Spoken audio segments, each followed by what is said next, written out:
think I do. Okay, I think that's it. We'll just mark all those off, get that going, start the 3-minute ad. Alrighty, I think we're ready. I'm gonna pray and hope we are. In a while, although it hasn't actually. I say it's been a while, hasn't actually. But no, welcome. I'm just gonna put it there. Hopefully that.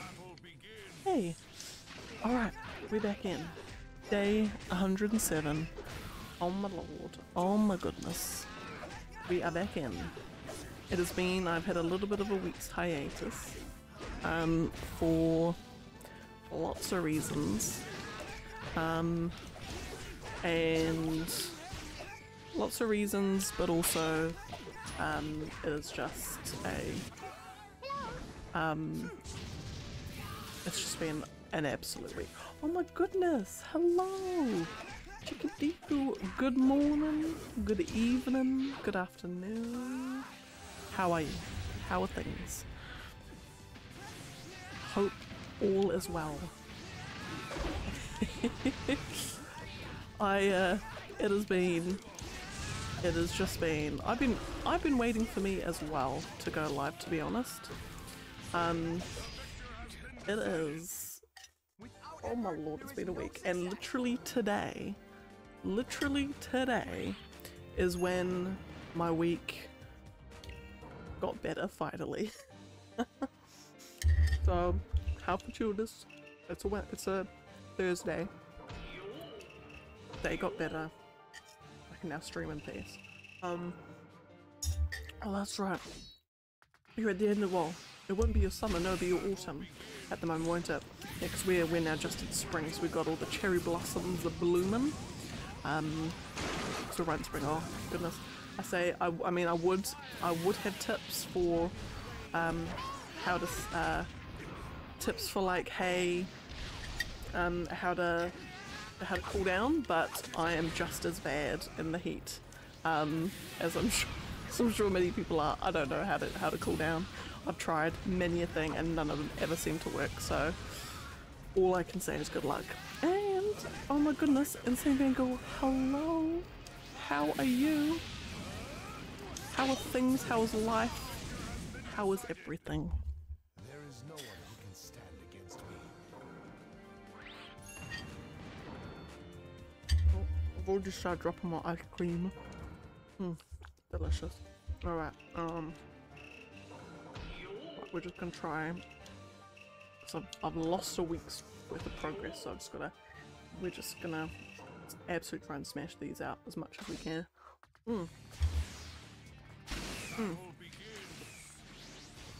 What was I gonna say? It has been, my lord, my goodness, it has just been an absolute week, my god. On, is it Tuesday? It's Tuesday. What, yesterday? Yesterday. And Tuesday. Especially. Just been, it's mainly work really.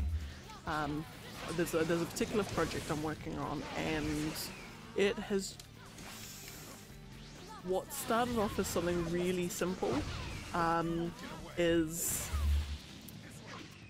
the classic case of, you're told by a client,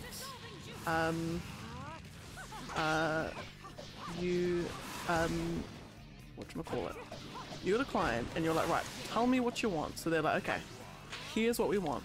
And then you realize halfway through that they haven't actually consulted about half of the people that they needed to consult. So then it turns out that what they said they wanted is only half of what they actually need. And it's just, it has been the single most mentally draining thing ever. And I'm over it. And thank God today I finally managed to get them all over the line, and they can finally agree that what we've given them is actually what is good for them. And the nightmare might soon be over. Because it's Swim down and threaten to take. Oh my goodness. After you'd think that he would have finally been like, you know, gone your own separate ways, and you know, that would have been the end of the saga. That guy just needs to. That guy just needs to know when to stop, know when to give up, know when to do anything. That's awful. I'm really sorry to hear that. When dealt with calmly, you'll If you need moral support, I'm here.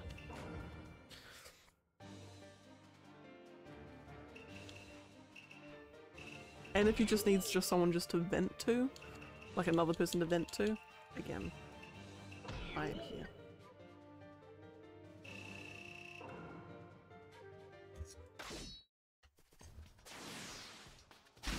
battle begins.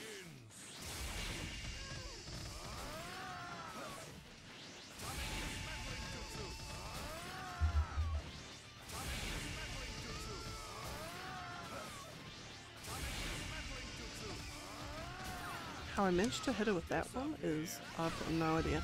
Anyway. Yeah, oh my goodness. Because one's like...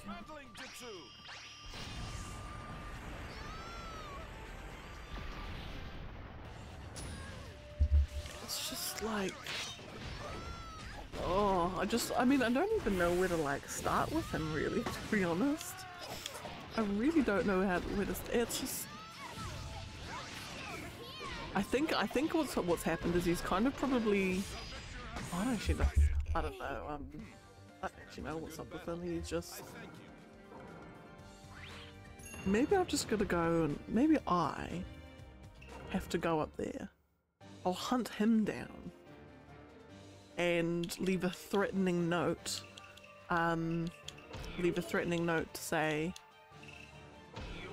oi, back the hell off. Or else I'm gonna stick my boyfriend on you and he'll probably beat you up.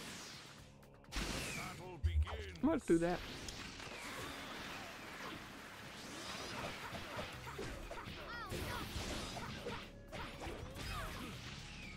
Oh yeah, that's right.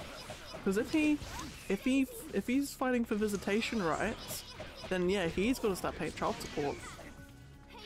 I don't know how old they are until it stops, but yeah, he's gonna suddenly, if he's wanting to fight for visitation rights, then there's now a whole bunch of responsibility that he's now gonna have that he probably doesn't realize. Oh goodness.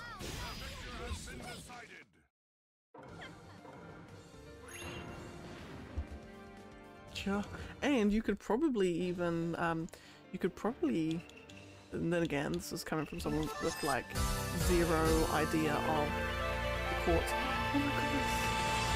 Oh, hello. Oh my goodness. Thank you so much for the 6 months. Like, 6 months doesn't feel like, it feels like it's been like, well actually no, it's 6 months since affiliate, but thank you. In fact, 6 months feels too long. It doesn't feel like I've been doesn't feel like I've been affiliate for 6 months, but no, thank you. It is good to see you. It is good to have you. But yeah.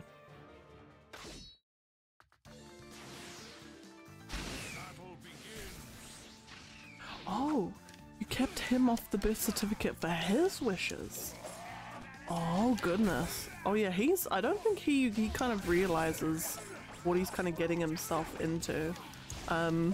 Yeah, I think you can probably play this one really smart, and there'll be a lot that you can do that he isn't realizing. So I would definitely, if you can, I can, in fact actually, I happen to know someone, I used to work with someone who does like community law stuff community law stuff up there, and I think they give like legal advice, but I don't think you need to like pay much, if anything at all. So I might be able to say, hey, I might just get the name of the place from her, and I would definitely, if he's doing that, I can give you the number, and I'll be like, hey, go and see these peeps, and they can probably try and help you out.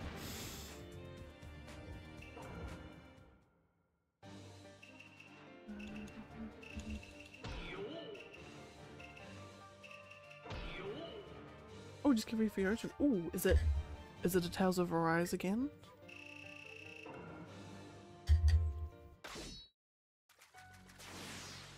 Battle begins.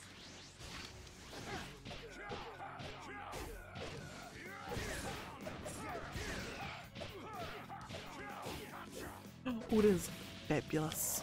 Fabulous, fabulous.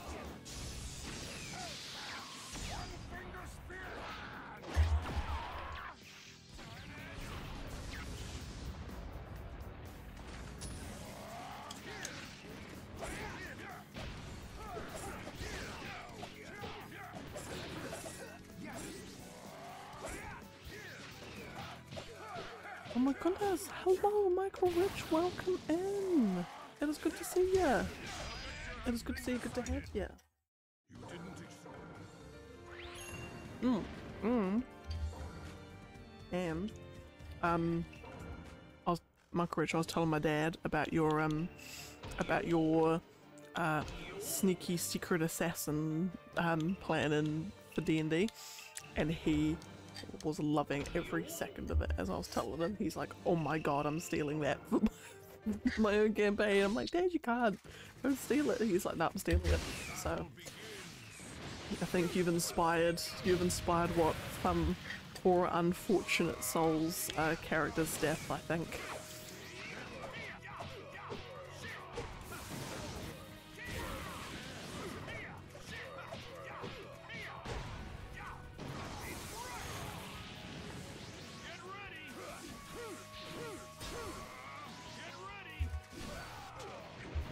Oh my goodness, it is fabulous to have everyone here.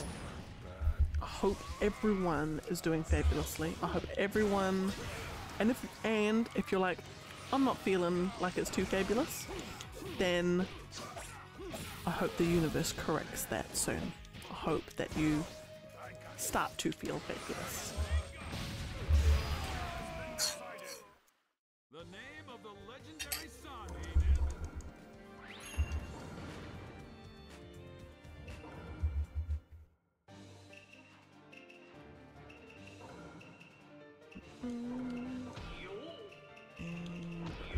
Wait.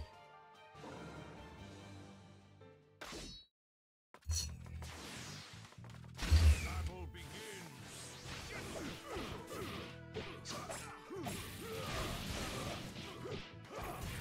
Doing great. Recently got a lot more free time. Oh, of course, because you're back at school, aren't you? Oh, I say school. Studying. Ooh, exciting. I feel amazing when I see my boy after it. Oh. I'm excited for you to see your boy after it too. After the discussion last time, where we're just gushing about our boys. I'm very happy for you.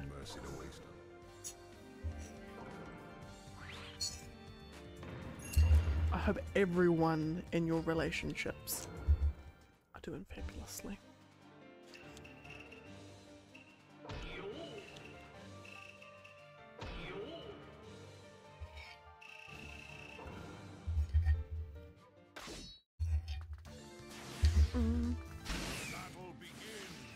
Right.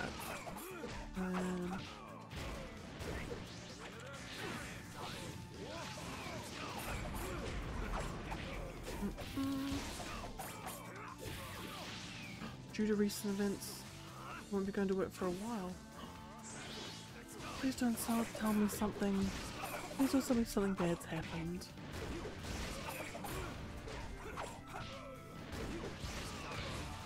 Please don't tell me something bad's happened.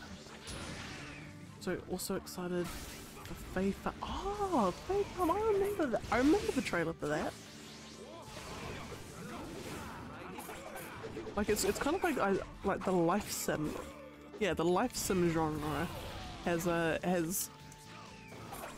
guess resurgence probably isn't the right word because it hasn't had a decline, but like life sims are like they're putting out some really decent ones lately.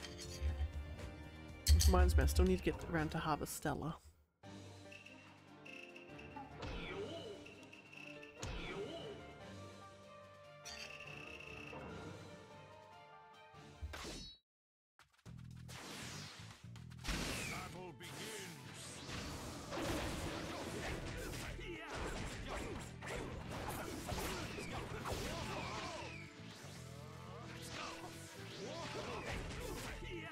Farming sim to get any kind of like farming sim or life sim where it's got some fantasy element to it. I'm like, you had me at hello. You had me at the first word. There's just something about it which I'm just like, I know it's kind of like a genre or like a sub-genre of the farming sim genre that like the bar is so incredibly low for me to like it, if that makes sense. Yeah. Oh, American bank drama. Been going on strike recently because during COVID, banks got paid less and they've got to go back to normal. Some want to go normal and some want to raise. Last month my bank voted that we want to raise.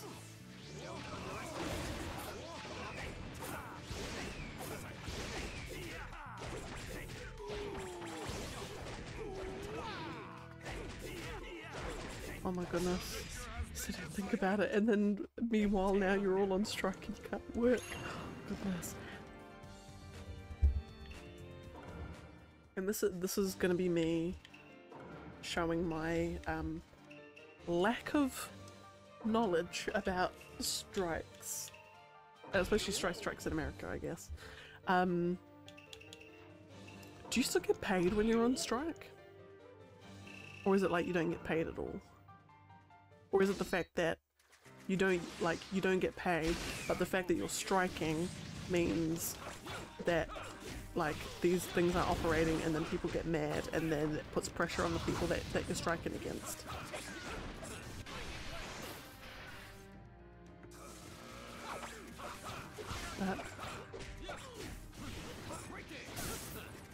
You don't? Okay. So it must just be, I think it's probably the case here in New Zealand too. I'm just dumb when it comes to that sort of stuff.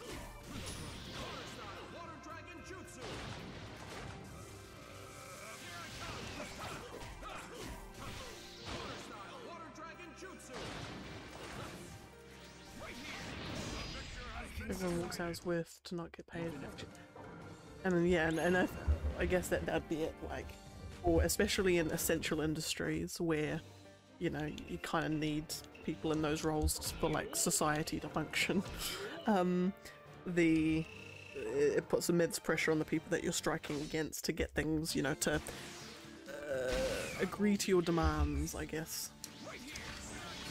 You know, because I know recently in New Zealand, nurses and teachers have been going on strike for better pay, which I think a couple of them have been settled. Like the government's agreed for the pay rises, but they've been so like minimal pay rises that I think they're all planning on going on strike again. Yeah, in New Zealand at the moment there's huge problems with nurses and just the healthcare system in general. It is like struggling.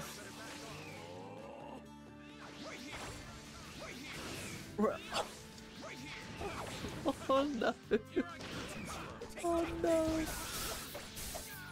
Oh god, imagine a Royal Postal Service being so meh.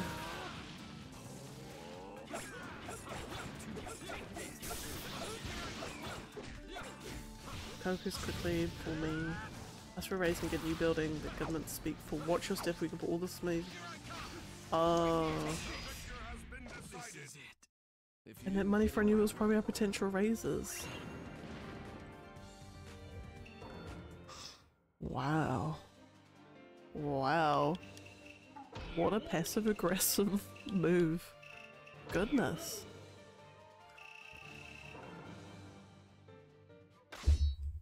True.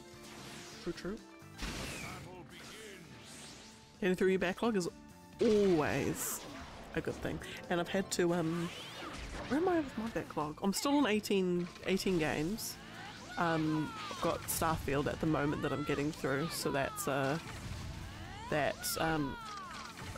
been me. Well, that will be me for a very, very long time. Because my completion criteria for Starfield is every achievement. Every achievement is going to be my my criteria for finishing Starfield, and oh, it's gonna be a long one. Got on PC. Imagine it was what was it on Xbox? It was 100 gig download on Xbox, which luckily we didn't have too many games.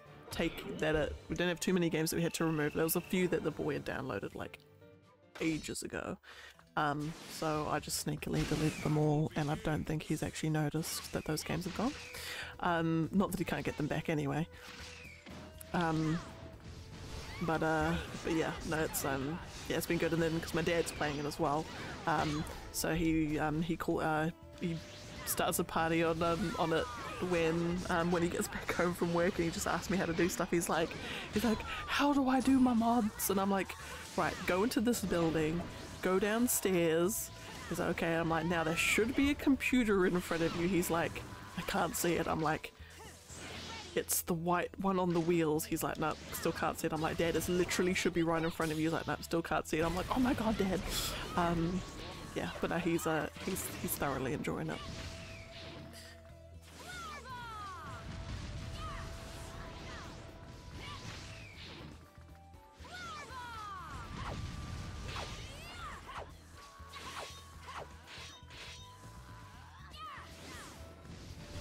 And it's also got the single most interesting New Game Plus, and probably the best implemented New Game Plus I think I've ever seen in a game so far. And I mean that. Like it, I think the New Game Plus is incredible. But also, not a New Game Plus in the way that you would kind of expect. And because I finished the main story thinking, oh, I'll just do all, you know, I'd done a whole bunch of side quests and stuff and like started some of the faction ones. I'm like, okay, well, surely there'll be a post game, you know. So I finished the main quest. I'm like, I'll just finish the main quest. Finish the main quests, and, you know, start the New Game Plus. And I'm like, okay, I'm liking this. This is interesting. This is good.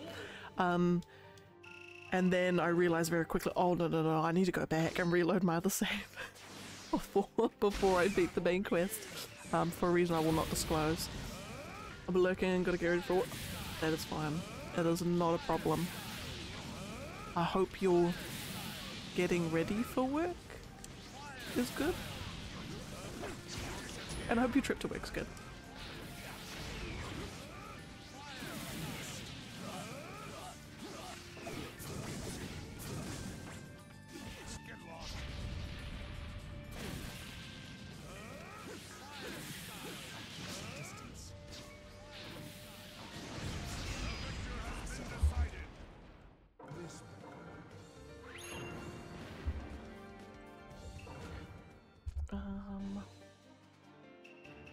Right, Obito. Oh, and also I've seen the pre-order for this for Storm Connections has come. Oh, I was checking the PlayStation store for the pre-orders earlier. Oh, there's like 20 pre-orders I want to get. I'm like, beans. Now that there's been like a semi-lull-ish, yeah, not really, in game releases. Even though we've just had Starfield and Baldur's Gate 3 come out. Like, we're now hitting another big chunk. We've got Assassin's Creed Mirage, we've got Tekken 8, we've got the Grand Blue Fantasy, we've got Mortal Kombat 1, we've got, like, all of these games. got Naruto. There's just so many. And I've got to save up all the money for it.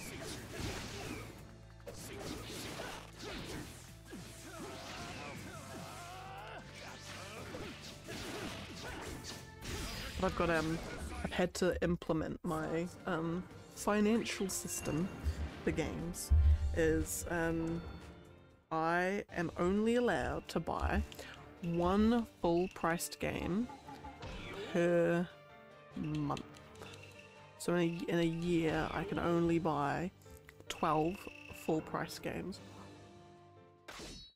So it's the only way that I can keep my steady influx of new games happening, but without leaving me penniless at the end of the month just before my paycheck.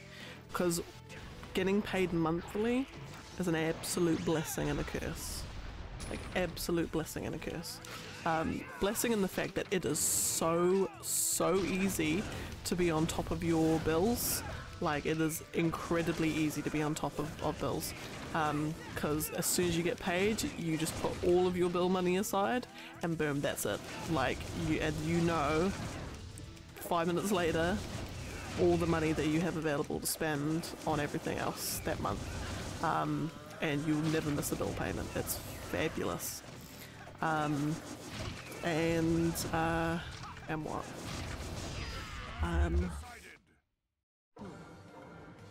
There's a curse, because then you get to the end of the month and you're like, beans. I'm running out of money.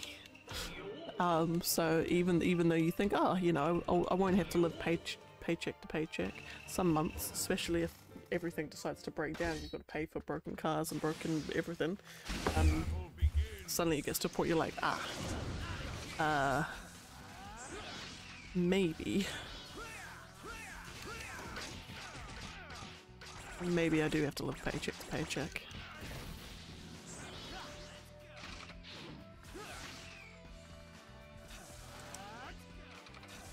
Okay, got him. Lovely. But no, but for anyone who's sitting on the... if anyone is sitting on the fence around Starfield, I will say the first... What the hell is that? Does that sound? I'll say the first 10 hours is the weakest. What is that sound? Sorry, I've got like a little like skittering weird sound in the in my left audio channel. I've got a feeling it's a sound glitch.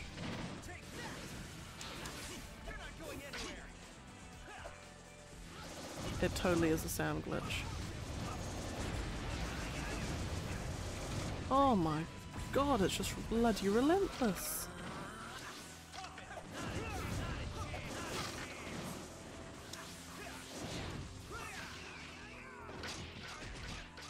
Okay, sort of.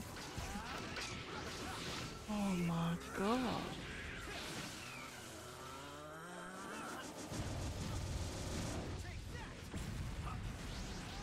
Let's go.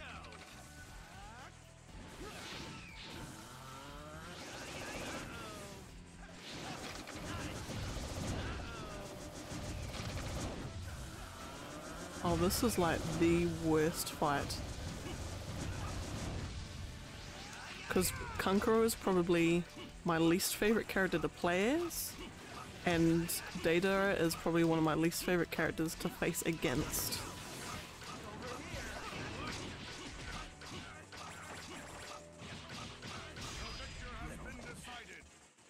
My skills are not.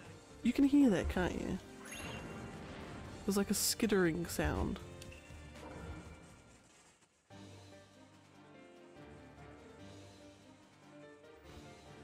They totally are. Okay, I'm just gonna do one more fight and just see if it goes away. No, it doesn't. Can you hear? Can you guys hear that as well? Okay, right. I will. I will restart the game. I'll finish the 2 fights. So I get very pedantic about my even numbers. Actually, I suppose it doesn't matter.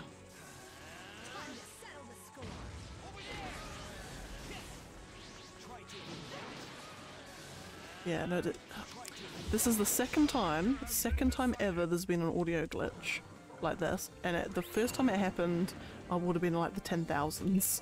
I remember there was a very, very particular. I can't even work out what it is. Weird. Oh my goodness, Scythius, hello! Hello! Welcome in! It's good to see you, good to have you. I love your emotes as well, can I just say. Can I just say.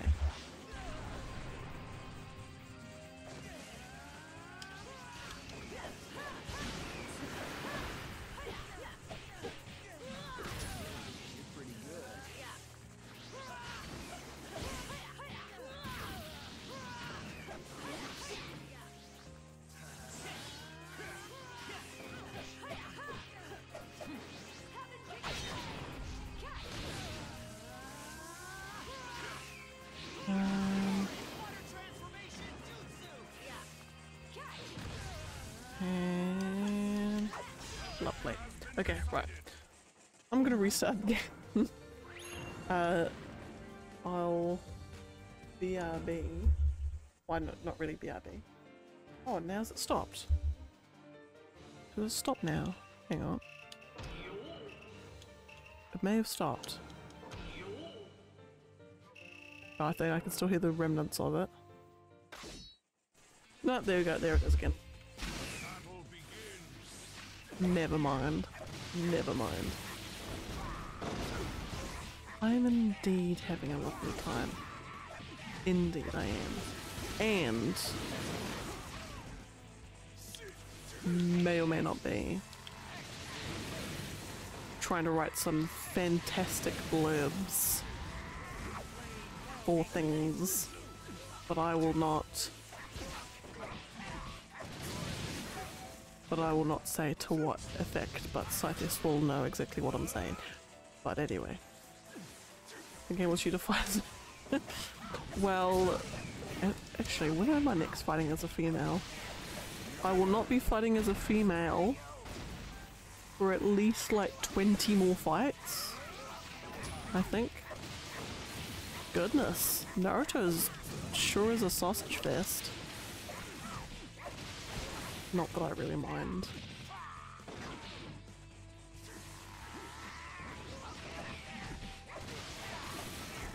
Okay, because I like even numbers. I'll do one more fight, and then one more fight, and then that's us. Owe you a challenge question.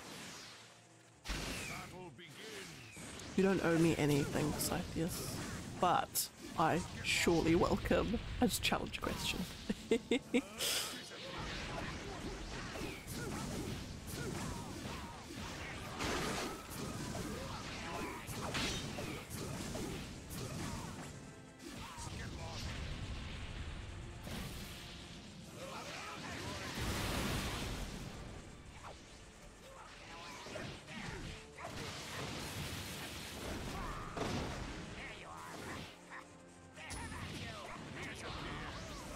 Oh no, that is all good. I will see you later. Hope the start of your stream goes well.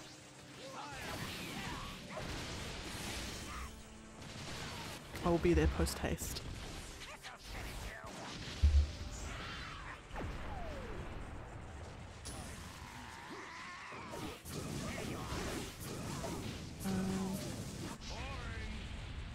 And splash. Okay, Right. I'm gonna restart the game. I'm gonna end it abruptly. Okay. And 3, 2, oh my goodness. Hang on, now I've got to try and find the exit button because I'm a cursor on my thing. Okay. Disappear. And now let's start it up again. Alright, after that brief interlude. This question, we need a piece of fiction. Like any particular fiction? Like any fictional property? Any fiction. I'm gonna try and pick a good one. Yeah.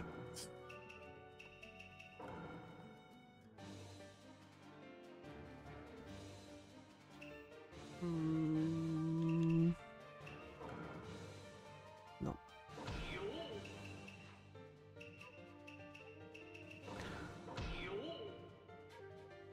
Okay, hang on. I'm gonna have to do like a look around the room.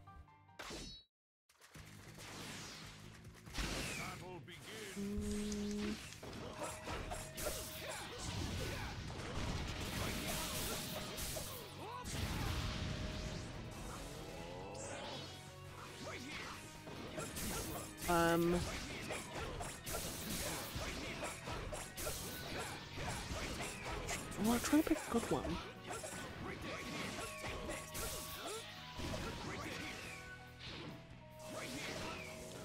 Let's just go Elder Scrolls. The Elder Scrolls universe. Not any particular game.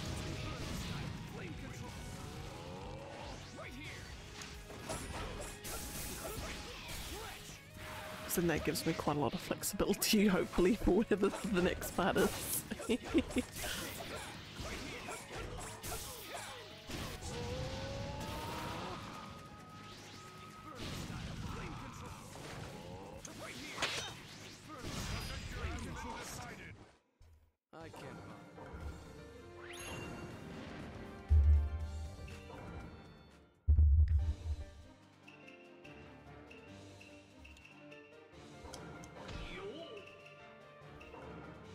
Any flexible thing about the words then. True. Fair. But at least it gives me a broad range of geographical locations and ethereal planes of existence. Multiple races of beings. And because I'm an Elder Scrollsy lore fanatic, multitude of different scenarios and in-game books and things that I can pull from. Cool. Now it's based in horror. How does it change? Oh, that's such a good question because my mind immediately went to the Daedric Princes, and oh my god, you could do so much. Oh, okay, okay. Elder Scrolls, but horror. So currently in the Elder Scrolls universe, the Daedric Princes, they're not evil. There are some evil Daedric Lords, or Daedric Princes should I say, but they're not like evil by nature. They're only called Daedra because, you know, the Aedra means our ancestors and Daedra means not our ancestors. As I said, I'm a lore buff. But, so currently, when you're in the Daedric realms, it's, you know, you've got some, like, hellish kind of landscapes, but, you know, nothing horror-y. But, in the Elder Scrolls horror extravaganza, doesn't take place, or let's just say Tamriel has been completely overrun with Daedra, and they're, like, look super demonic. They look, like, more demonic than usual. And in each of the games, or maybe not each of the games, let's just say it's our game, you travel through each of the Daedric realms, but they're like really horrified. So like in yes, all the realms of Oblivion. So you'd go to oh god, what are they called? The Deadlands, which is Mehrunes Dagon's one. It's like, imagine Like if you've ever done like if you've ever played Dante's Inferno, and sort of like there's like a middle realm where it's all like the big like lakes of blood. I think it's like the Wrath Circle, and so it's all like souls like burning in eternal torment sort of thing. So it's very like fantasy idea of what hell is, but like, you know, kind of like I suppose the genre of horror would be like a mixture of like not necessarily survival horror, but kind of like what? Like Resident Evil-ish with like a touch of like Silent Hill. Like the perfect coupling between Silent Hill and Resident Evil would be the sort of genre. And so yeah, so basically you traverse through each of the Daedric realms, but they're the very, very horrified version of it. So then, for instance, the in Nocturnal's realm of, oh god, what's it called? Ah, beans. I can't remember what it's called. Night something? Anyway, Evershade? Evergloam. Evergloam. Nightgloam. Gloamshade? Something like that, anyway. It's like shadows like get up and like chase you, and it's all like there may be like some like stealth horror kind of elements to it. And then in Hermaeus Mora's one, it'll be like super like tentacly and a very like psychologically horror thing, and there's lots of like weird eye tentacle things, and it's just, yeah, it's like gross. And then even like the good Daedra realms, there'd be like, they would just be whatever they are, but basically, oh my god, and then like each Daedric realm can like play on like a different type of fear sort of thing, but it goes like super like Silent Hilly. There you go. That is my extremely long semi-pitch for an Elder Scrolls horror game. But that's what that's the angle I'm kind of thinking. Yeah. That was a fabulous question, Cypheus. Thank you very much. And I'm so glad I picked Elder Scrolls because the answer immediately came to me.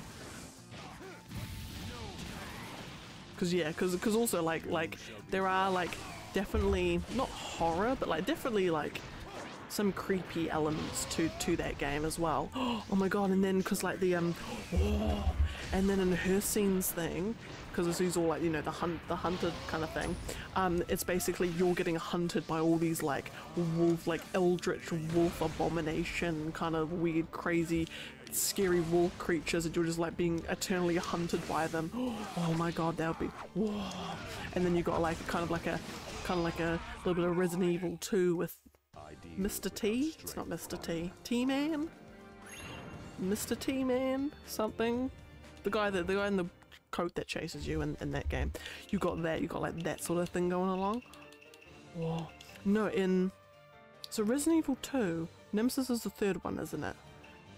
But the one where you're in the police station and there's like the guy in like the head and the thing, and then when his coat burns off or something, he goes like super crazy and like gross.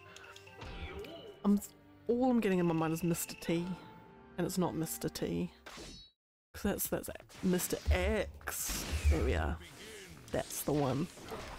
But also it could be a little bit of Nemesis as well, I guess. But yeah, just like the idea of like you're in these big like hunting grounds with these huge like these like wolf things are like they're just like chasing you and stuff, and it's just like they're constantly chasing you like in the Resident Evil games. Like you can't stop them. Then you got to get like really creative and hate. And then so then in the game, once you go through, you got to survive through all the different Daedric realms. And then you do something at the end. Like, yay, you've saved Tamriel? Maybe?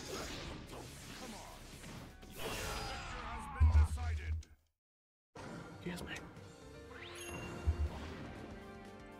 Oh my god, the possibilities actually are like endless. I'm like, all of these ideas are coming towards me for that game. Oh my god. That's something I now want to do. What would every Daedric realm look like? What would, yeah, if you had to horrify every Daedric prince in every Daedric realm, what would it be? Oh my goodness. Whoa. Oh, yes. Daedric Gods. Good angle to go with. Could also go with Black Reach.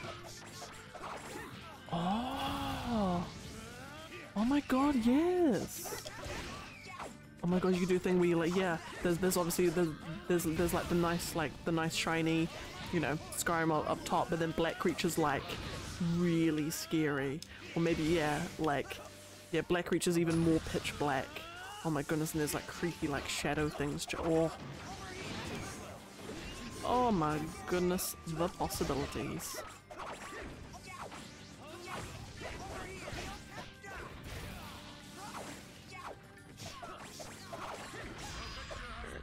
Dark Brotherhood. Yes. Yes.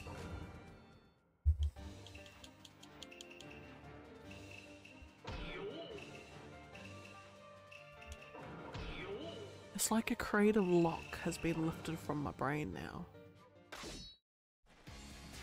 Yes.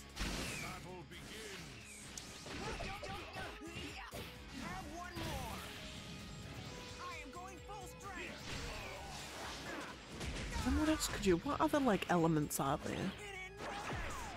Because Sheogorath's realm would be like the Shivering Isles would be like the most perfect thing because you could like really plan on the like the madness thing. You can kind of do like Eternal Darkness, Sandy's Requiem kind of stuff where you really like mess with the player, like hundy psychological horror with that one. Like hundy psychological horror. And what other ones are there? What other ones are there?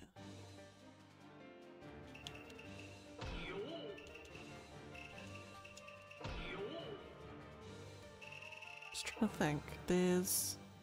I think Malakath's realm is kind of similar to her scenes. It's just like the Eternal Battlefields or something. Something like that, but anyway. So that'll be a bit more like brutal horror, I guess.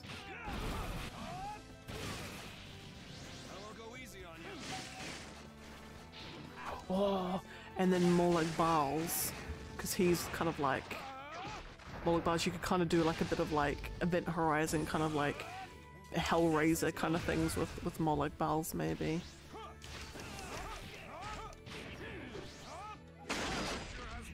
Oh no, because Molag Bal created the first vampire, so maybe you do a bit of like,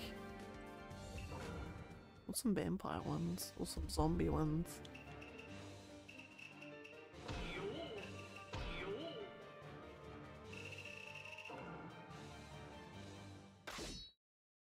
Oh my goodness, it's just a...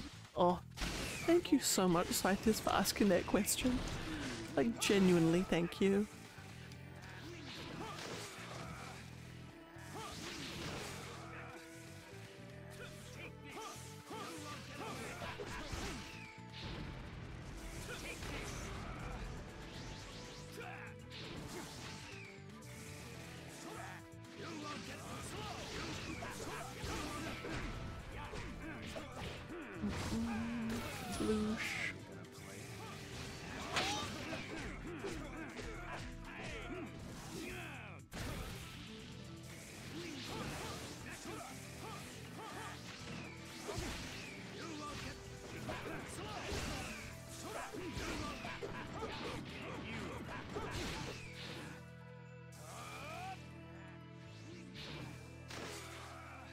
Man, it's Kasploosh.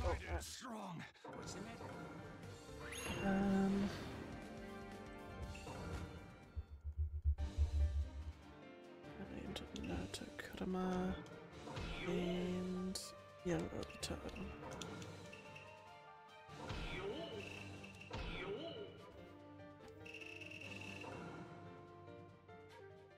What fight I want? We're fight 11. How many fights have we done? We started at 78. Started at 78, and after these two we're gonna be at 42. So what's that? 30, 36.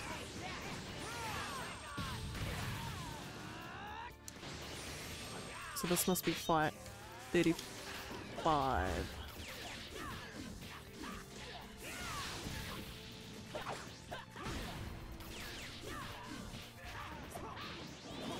if it wasn't for that blimmin' fight with Ankuro and Deidara being as rubbish as it was, it'd be a hell of a lot further.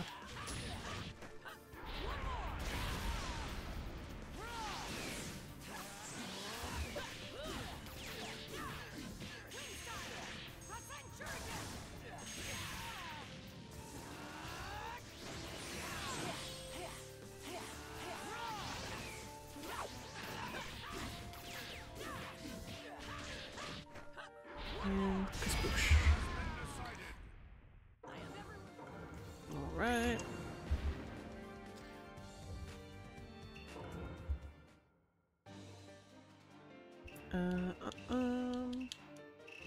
Naruto and who was I just playing as? That one.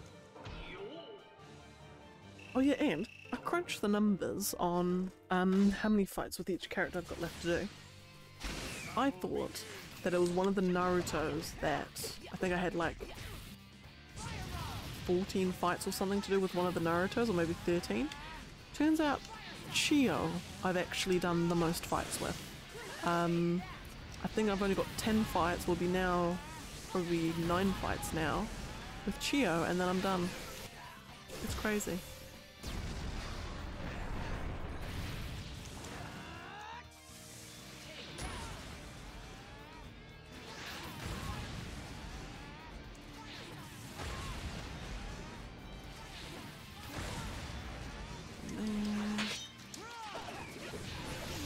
Lovely. Okay, Madara, Sage, and Yangara.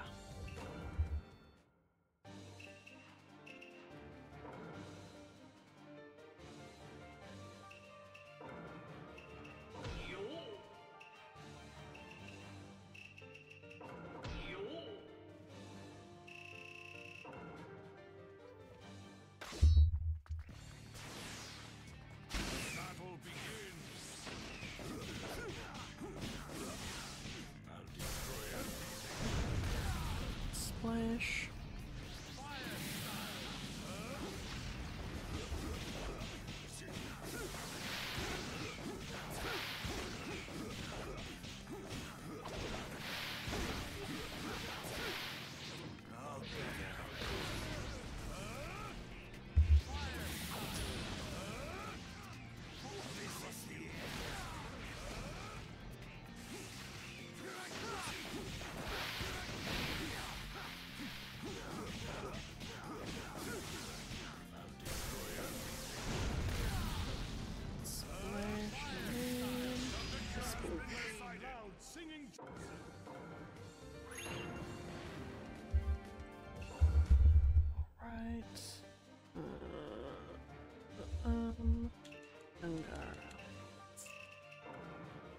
Oh, and another thing too is because part of me is excited for finishing all of this.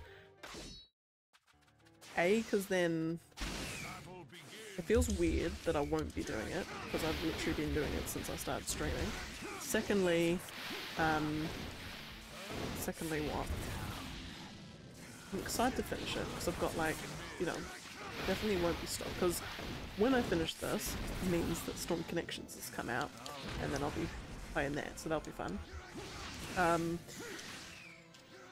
But I was thinking, I was just thinking about some other stuff that I'm going to be doing on stream, or hopefully want to do on stream a couple over the next few months. There's one, because I think it's next month, the 6.5 patch for 14, I say 14, Final Fantasy 14 comes out. When I say just random numbers, I generally, more 99% of the time, I'm talking about a Final Fantasy game. Anyway, 14, the 6.5 patch comes out I think next month.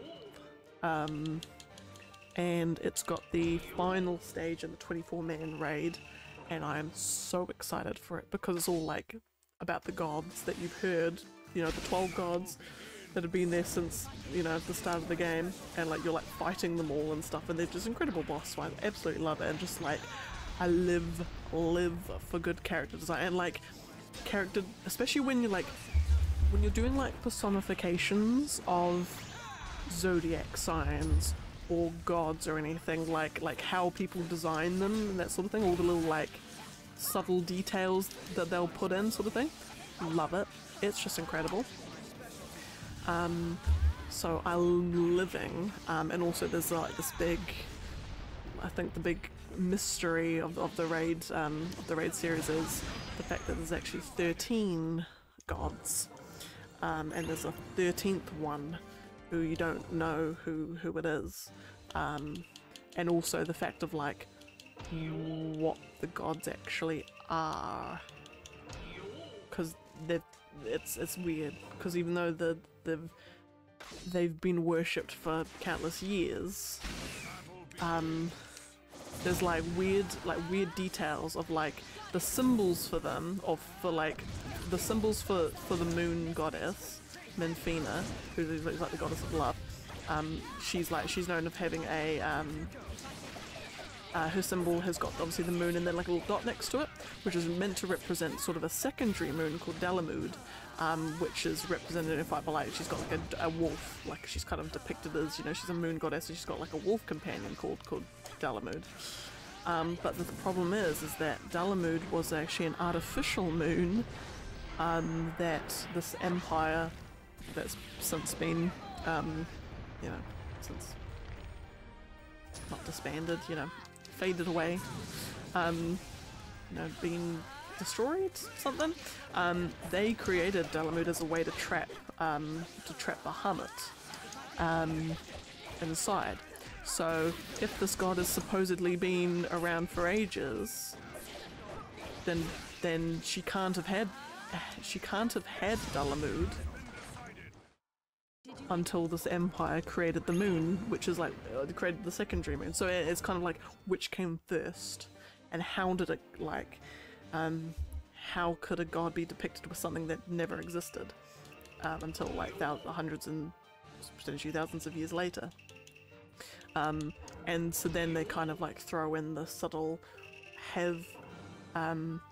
because the latest expansion has introduced like an energy called Dynamis, which is, I think, is meant to also explain how limit breaks work, but it's basically you've got like, you know, ether, which is, you know, magical energy that, you know, sustains all life, and everyone's comprised of ether, and it's, and you know, magic uses ether and all this sort of stuff. But then there's this thing called Dynamis, which is kind of like energy that you like responds to emotion kind of thing. So if you're in an area that's like, if you can use Dynamis energy, then when you've got like extreme anger or like extreme emotion, it kind of manifests in, you know, manifests in reality kind of thing. So like if you're like super hyped up or super mad about something, you just got this like strong desire to defeat something, then the Dynamis energy would like respond and you would go to like Super Saiyan mode kind of thing. Anyway, so the fact that this Dynamis energy responds to emotion and people sort of like, it's almost like the collective unconscious, has the is the reason that the goddess has a wolf companion called Dalamud. Is it because when this artificial moon got created, people, obviously they would have seen it and included it in their worship of the goddess, and then by Dynamis powers or something, she suddenly, her wolf companion just manifested as a result of that worship sort of thing. So it has, do the gods look different, and are the gods even like the weapons that they wield and their personality is all being shaped by how people are worshipping them, which I think is a really clever, it's a neat concept to consider, because I think one of the patron Halone, one of the patron goddesses of one of the city-states, she's all like a warrior goddess, and she's got like a giant like spear and very sort of meant to represent like Athena kind of thing, kind of like a next spear of Athena, with like a spear and, you know, people charging into battle and sort of stuff, and she had her like lead in the charge.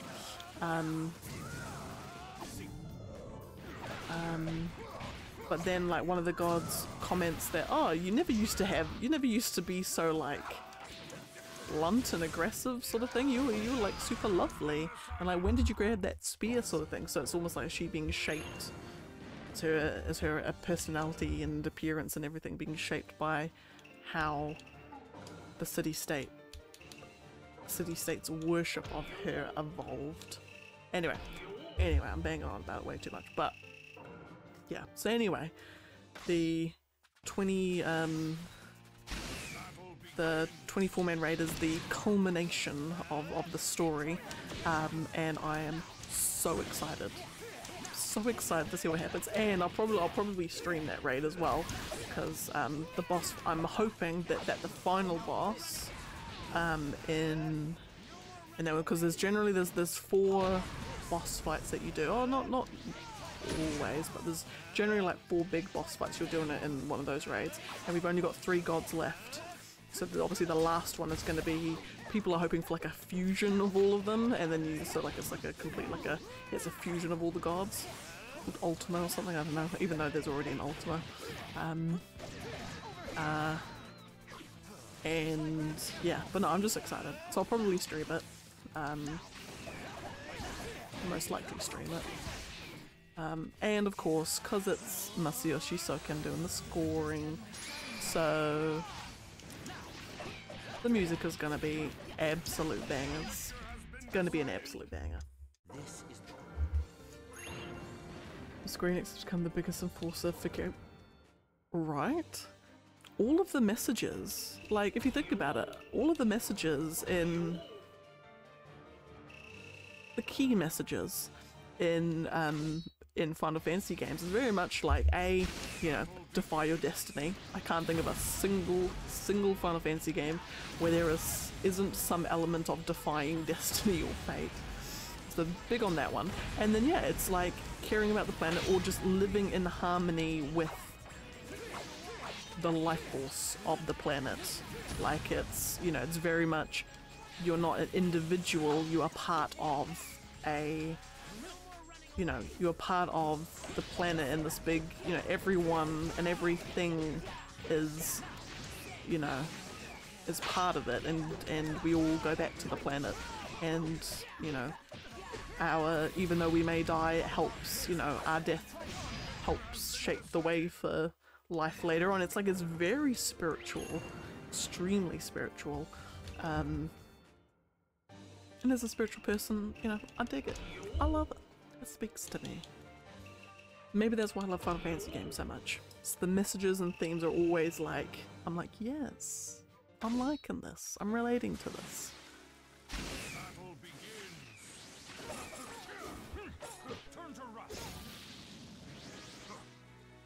Yeah, so that won't be till, I think, yeah, mid-October, I think is when that patch comes out. So I'll do all the other story content. And yeah, and then I'll do that raid.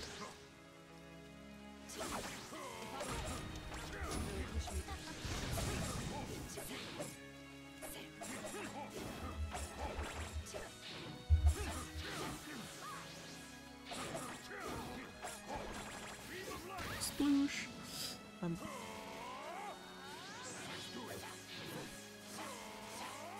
But I kind of I do like the idea of a live stream, like obviously not in a, I like the idea of a live stream, maybe not like it having an actual tangible appearance, like it's not gonna be like Final Fantasy VII where you start see weird green tendrils flying up out the cracks in the ground, but it's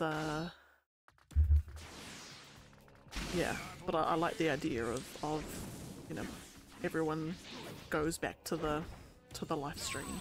I like it as a concept.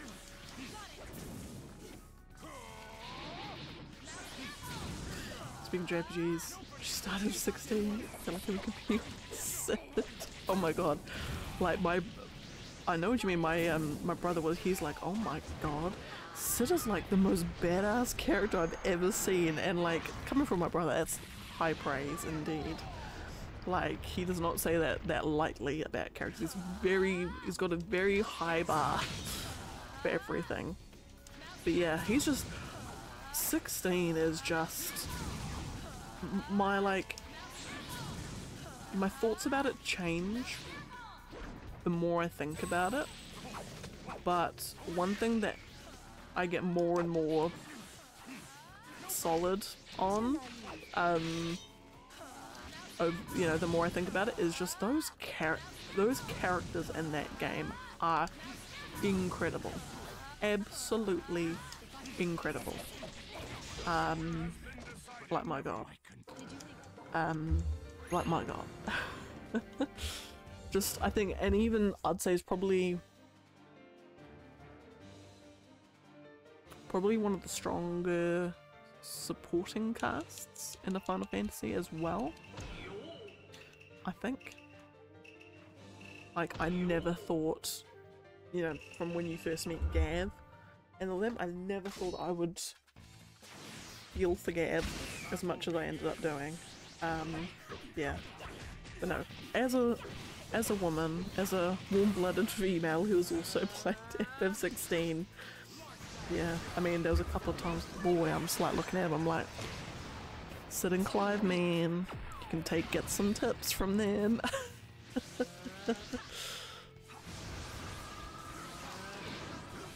Always get your notebooks out because there's some things to learn. Yeah, but I merely jest. But yeah.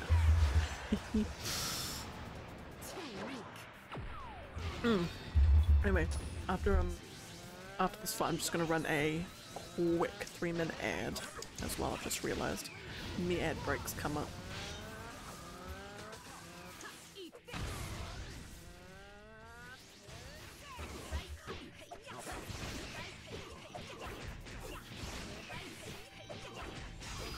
Fabulous. Okay, I'm just gonna run 3-minute ad, BRB, for those who it applies to. And for the rest, we will just carry on as usual. Kimura and Tamari, and I'll actually update the list after this one because we're down to 2,330.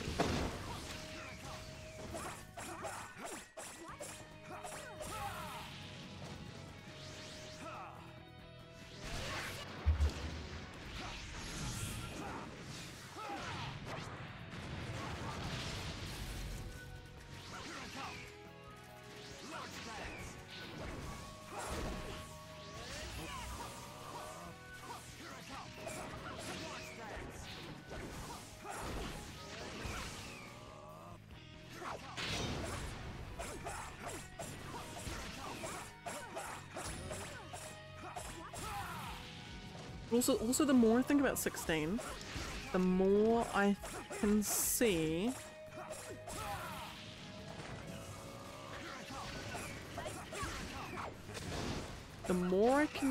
kind of see the symptoms, see the side effects, see the... I don't want to say this in a negative way because it's not necessarily a negative.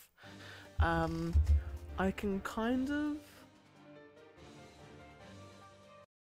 like, certain things make sense when you realize that the game was developed by a team who has done MMO, who has been working on an MMO. Because some things that people complain about, so the story being very, the way that the story is told is weird, and that was probably, I suppose, one of the weaker elements, is just I feel that there are so many details in the world that weren't particularly explained very well, and even I'm still a little bit murky on. And maybe that's intentional, you know, to keep certain things very, very, very vague or not 100% explained, but yes, there's a bit of that. But then also one complaint I've seen pop up recently is that the final dungeon isn't a final dungeon.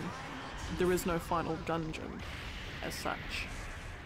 You know, there's no big, you know, you're not going through the giant crystal, you're not going through it as a final dungeon would.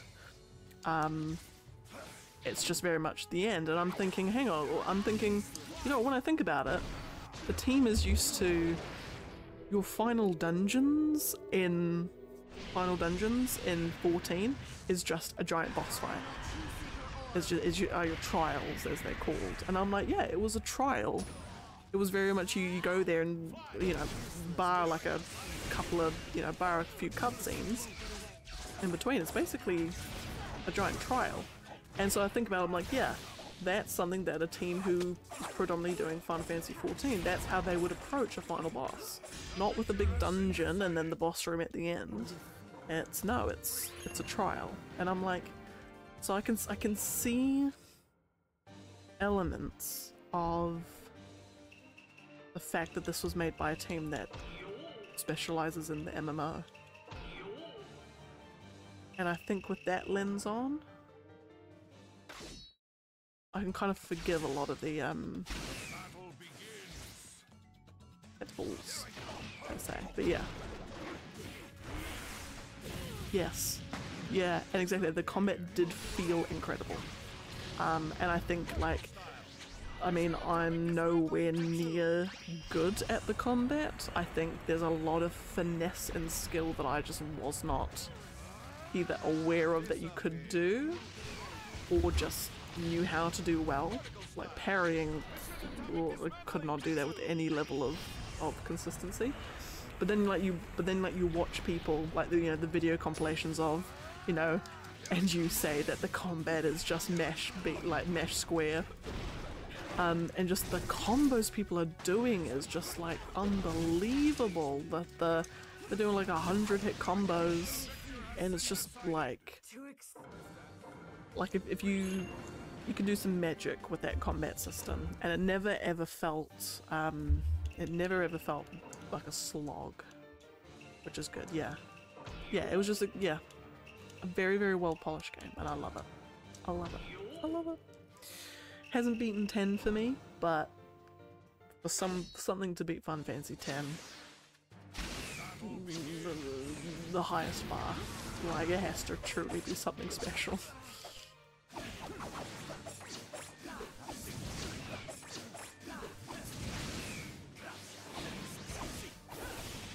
Like, in fact, if I think about it, if Final Fantasy X had a combat system like Final Fantasy VII Remake, I think it might be probably my favorite game of all time. If I think about it, if it had the Final Fantasy VII Remake treatment, but like kept the story the same, like it wasn't doing a Final Fantasy VII Remake, it was, you know, they were remaking the story. They had, like, you know, and they just like redid the cutscenes, but like the story remained the same, and they did like the combat very, very similar to Final Fantasy VII Remake. I honestly, like, not even kidding, it would overtake Dragon Quest VIII as my favorite game of all time. Like, I genuinely believe that, because yeah. It just really would. I don't know why I'm getting excited about something that's never gonna happen, but like if you know why that would be the case. Like, yeah. Okay, 2 times in the game. Was it 2 times? That's fine. Mm-hmm. Yeah, and especially when I realised that there's like the Berserker ring that gives you the like that slide dodge as well. Once I got that, that was me done for like the rest of the game. Like damage output went up way super high once I'd done that.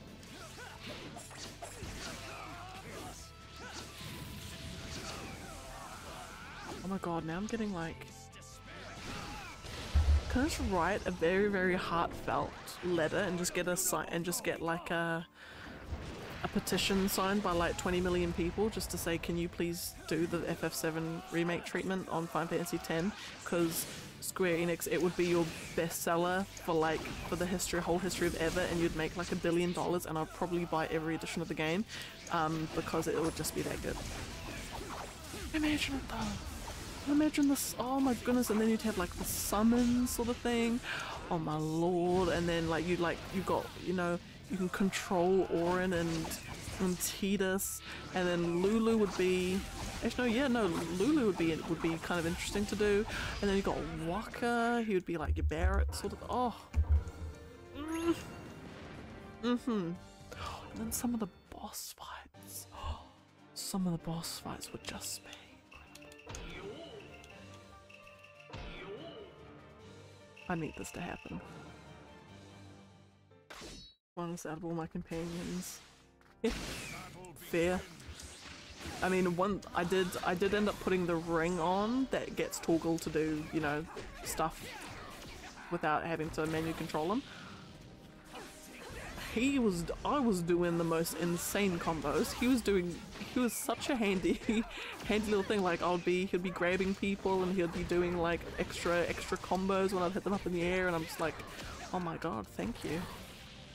Toggle, my buddy. More help than like Jill and all them.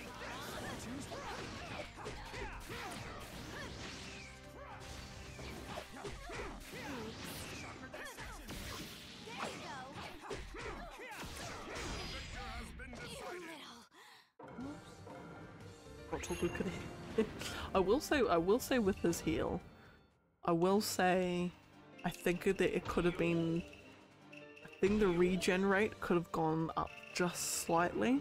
I found the heal wasn't, especially sort of later in the game, I didn't find it was doing enough, fast enough.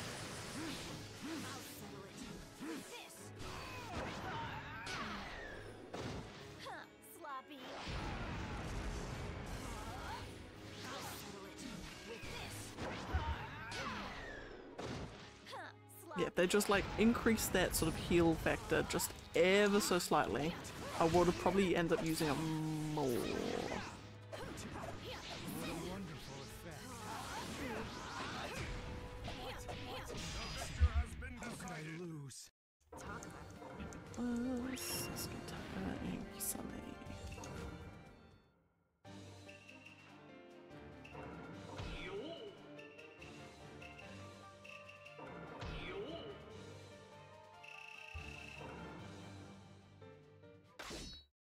Hardest boss fight was probably Barnabas. I think that was the one I probably struggled the most on and used all of my healing items on, more so than any other. I think I found that by far the hardest. I found Ultima's one, especially when, you know, you're in space, you know, in that cool colourful void. I found when he's doing all the bloody laser attacks, I could never dodge them. I was always getting a hit, but there wasn't enough damage being done for me to need all my heals on that one. But yeah, I found, yeah, Barnabas was probably the one I could dodge more, could dodge better on Barnabas's ones, but he hit like a truck, and it was just, yeah, extremely difficult. Which I suppose it's a good thing. You don't want all the fights to be too easy. But yeah.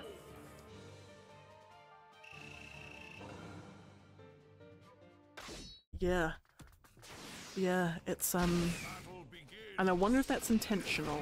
Because a lot of people I've talked to have all said that Odin's by far the hardest fight for them, and I wonder if that's intentional. Like the fact that, you know, you're kind of like fighting man on man kind of thing takes away, not that your powers have been taken away or anything, but like, you know, the whole point of it is, you know, fighting, you're not doing your big icon fight. It's more intimate. Yeah, so I wonder if that is all intentional.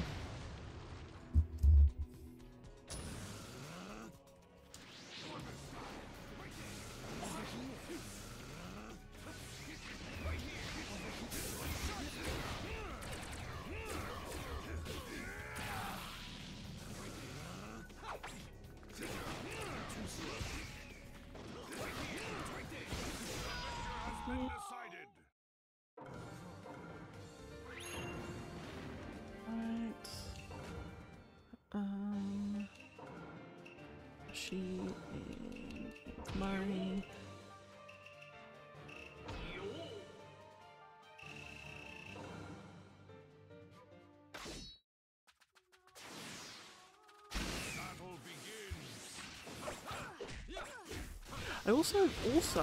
I found the Benedictus fight at towards the beginning. I found actually that for some reason I struggled a bit more than I would have expected on that one, and I'm not sure why. I think I just hadn't gotten the hang of the dodging and all that. I think at that point, but I ended up using a lot of potions on that particular one, and then from then on I was kind of okay.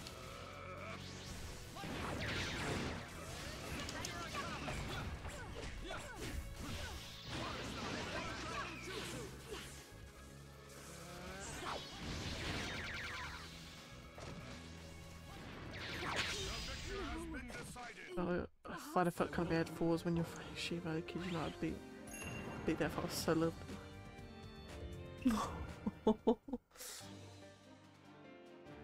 Yeah, I could tell straight away that it was her. I knew straight away that it was her. But yeah, but I sort of.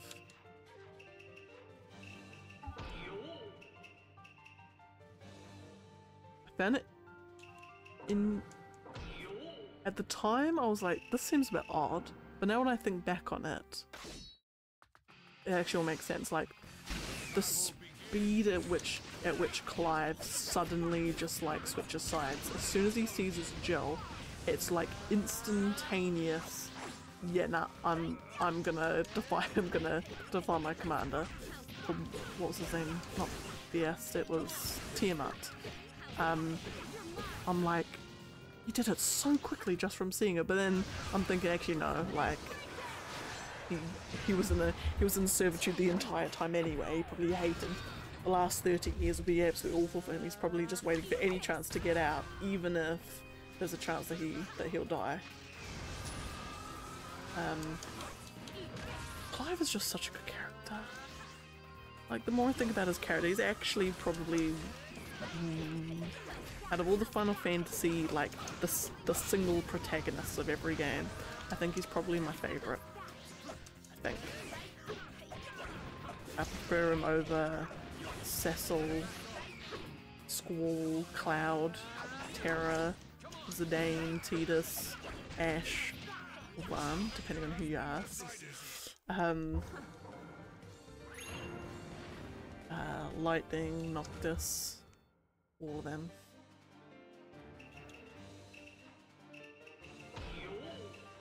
And it's not just because he's very well designed. Not just that either. So I'm including... Oh, there was one! Which one was it? The dragon, Svarog. I think I died to that about 5 times. One time, I must have not had full health. I must have not had as much health as I thought I had. And he did did one of his flame breath things. Insta-kill. 20 seconds in, and I'm like, oh, okay, never mind. Never mind.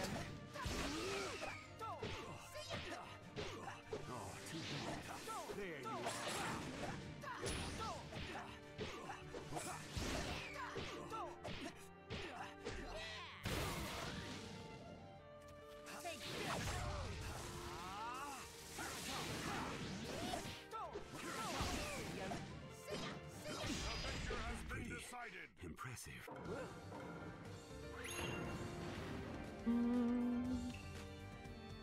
Wait, why am I doing... Oh my goodness. Just realised I've completely skipped the queue on this one, but that's okay. Yeah, I think yeah.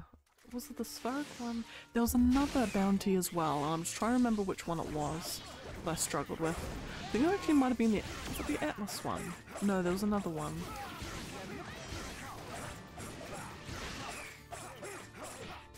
Can't remember what it was. I bet I'll remember it.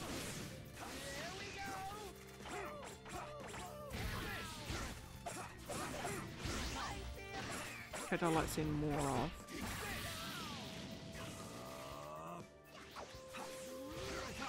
I actually would have liked to see more of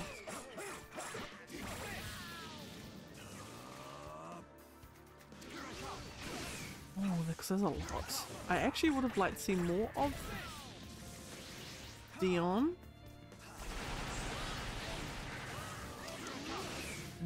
Barnabas. And Harvard. Yeah, I won't. Any who may be watching that don't know who Harvard is. I won't spoil his first name. I'd have liked to have seen more of Barnabas, Dion. I just had another one in my head as well.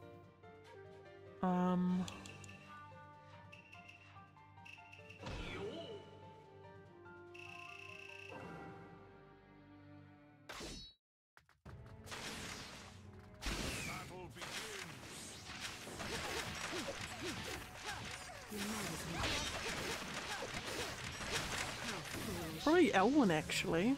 Mr. Daddy-O. Who's mid and his criticism. I can understand your sentiment with Annabella. I can understand why you would probably say that. But I think I despised her so much that I'm like, girl, I don't even want to see your face right now. I don't want to know what awful, horrendous, horrible things you're planning right now. I'd rather not. I will go on. But I can understand why you'd say that. Yeah. And I would have loved to have seen Mid and Sid interact more, I think. I would have loved that. That would have been really, really fun. Or even just like flashbacks to like Mid as a kid with Sid. Kid Mid with Sid. I'd have loved to have seen it. I guess it's like it really does feel like I think I've sort of like one of the things when I think back on it, I think what it is in terms of like the world and the characters, it feels like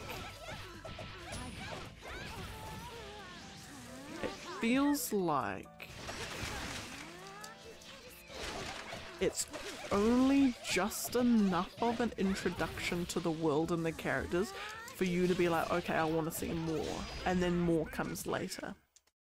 It didn't give enough detail for me in terms of the characters and the world that you would normally get in a Final Fantasy game.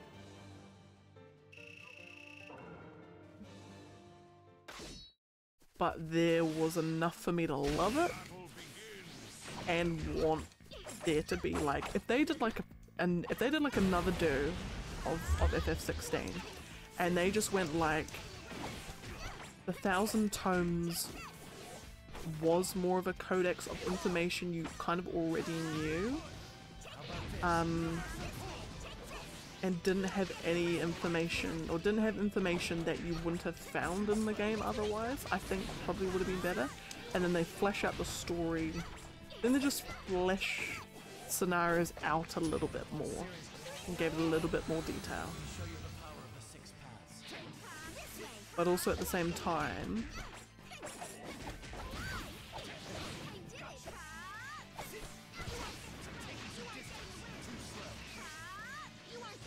in fact, actually no, yeah, I would have liked that, but I think they didn't do it because I think I remember them talking to Koji Fox, and he was saying that, was it him? Was it someone else? But it's basically like, they probably didn't flesh out the story and everything as much as they could have, because I think because they were doing such a rapid shift in gameplay,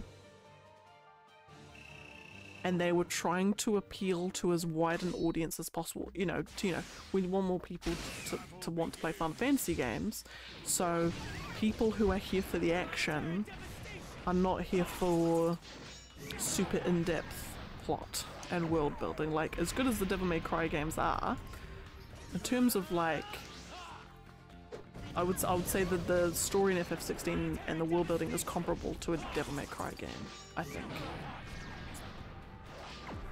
Of which I played all 5 last year. I think it was last year.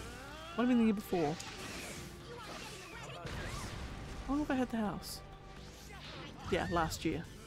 Last January I played, not January just gone, but January 2022, I played Devil May Cry 1, 2, 3, 4, and then my sister had bought Devil May Cry 5. In fact, actually no, my sister had got me to Devil May Cry 5, and I realised I haven't even played 1, 2, 3, and 4. I've got to do that first before I touch 5.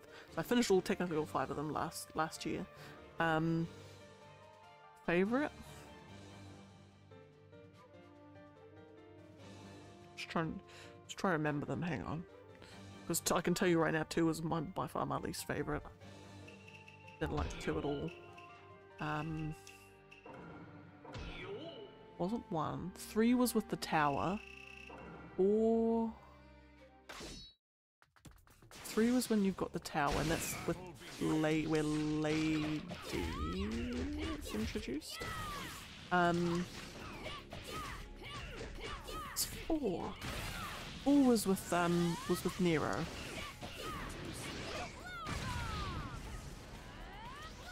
I think 4's probably my favourite. I think. Yeah, I think 4's my favourite.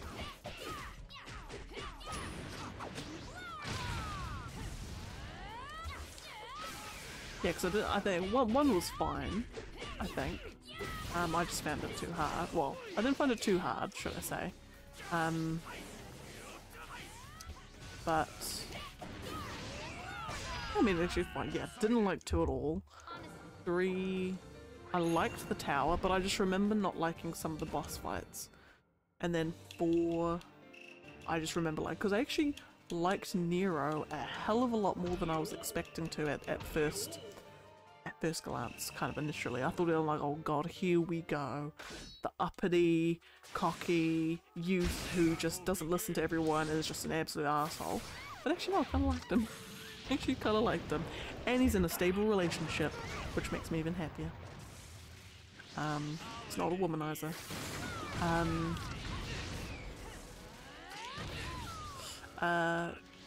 I didn't know. I've heard the public opinion of that game, and I have no desire to play it.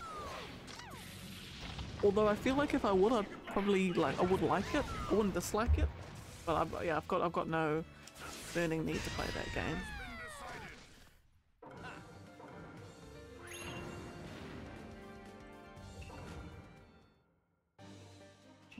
There are 6 parts and Nagato again. Because in the remake, they remade, Dante is now suddenly like a short-haired, what's the word, Gen Z, a fast-talking, meme-saying Gen Z who likes to wear hoodies and would probably say a whole lot more dudes and bros than should be allowed. I think. That's from my very much layman's, it's my layman's opinion of the game.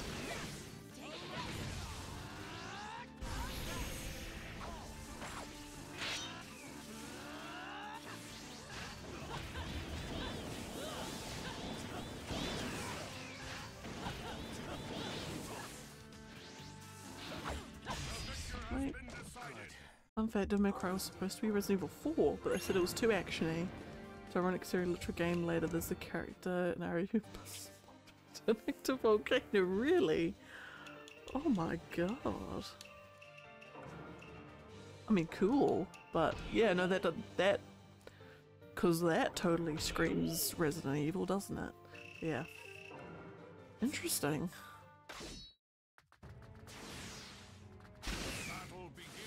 Yeah, no, I can kind of see that when I think about those two franchises. Yeah, Devil May Cry does not feel like a Resident Evil, and vice versa.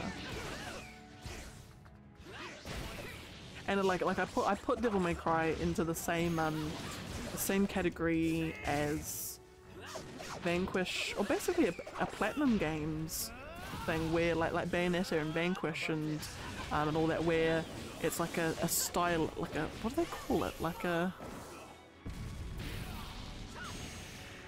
a stylish action, or like spectacle action, or I don't know what the like name is for it, but yeah, where there's like, you know, lots of cool combos, and you know, pros would look like watching a compilation of like someone who is pushing the combat system to its limits. It would look incredible, like those sorts of ones. And I suppose Final Fantasy 16 would be, you know, that combat would be an example of that as well.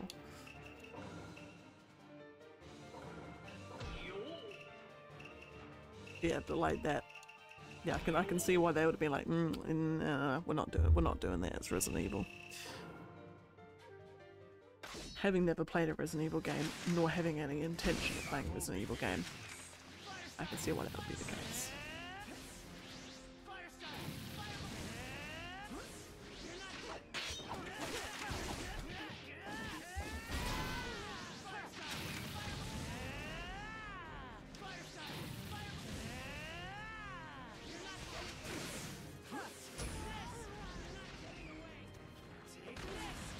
Fabulous.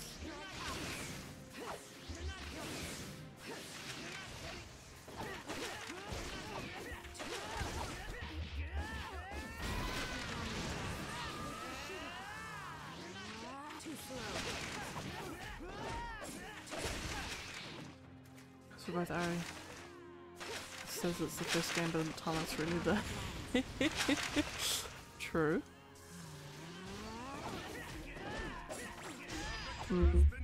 How do you feel with franchises that do that? That they'll release like prequel-ish games as like the third or the fourth one in the series, or like each game is like all in a different spot in the timeline. Because what do they do that with? I think Zelda's. They do that with Zelda. A few times. Like Minish Cap and Skyward Sword came out. Didn't come out one after the other, and they're like the first two in the timeline.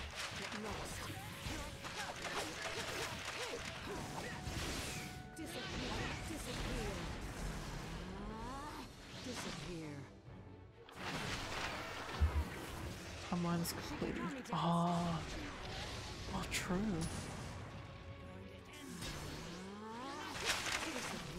I mean, like I can always understand like a developer not wanting to feel like confined by a timeline. Like I just want to release this game that's got the story. Like I don't care. Like I think even Nintendo has said with Zelda, how it fits in the timeline comes second. Like they just want to make a good game first. Don't really care about timeline stuff. There's like yeah.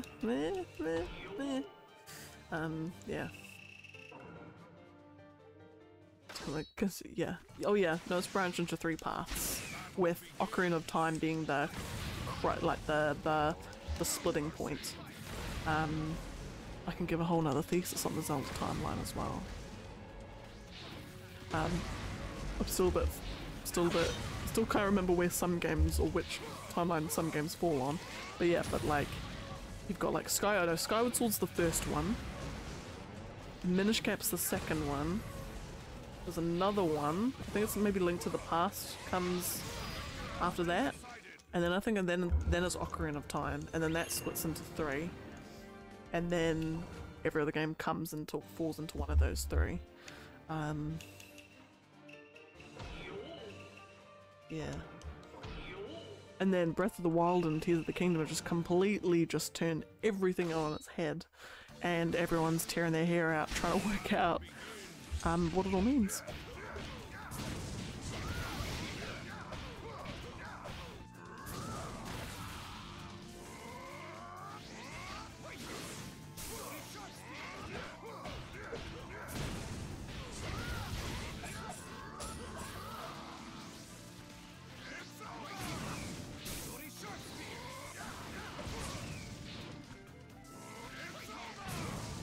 Okay. Gorgeous.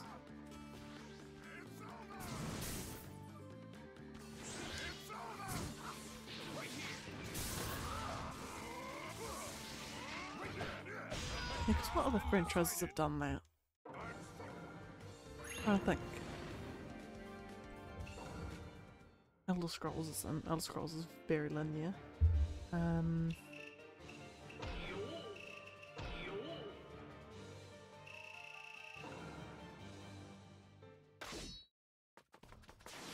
Dragon Quest are all different. I like different worlds. Same with Final Fantasy.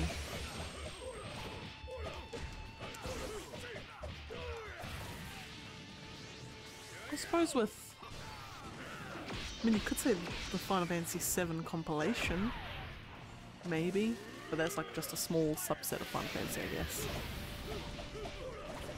So I think Dirge of Cerberus came out before Crisis Core. Yeah.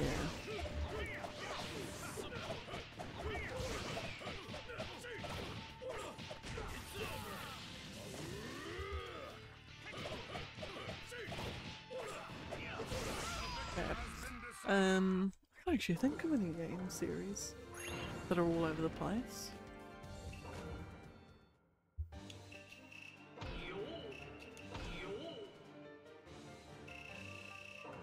No, I can't remember.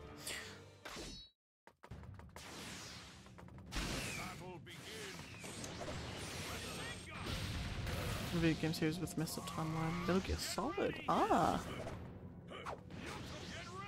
Is that messed up for story reasons, or that's just how they did it? Because you get games where it's like whatchamacallit, game series that are kind of like what they did with the Terminator series, where every film that's come out has like said yeah, so anyway, so remember that thing that happened like 3 movies ago? Yeah, that never happened, which means that film now exists on an alternate timeline which does the, you know, where it's all at.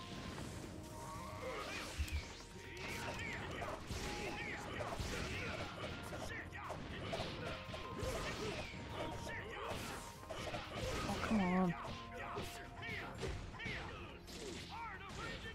Man. All good until the PSP. It got worse when they got rid of Kojima. Yeah, true. That's the... And I say true as if I've got intimate knowledge of it, which I don't. But thinking around, yeah, when they get rid of like original creators, or you know they've got a whole bunch of other writers trying to carry on what the original creators done, you know, it never ends well, at all.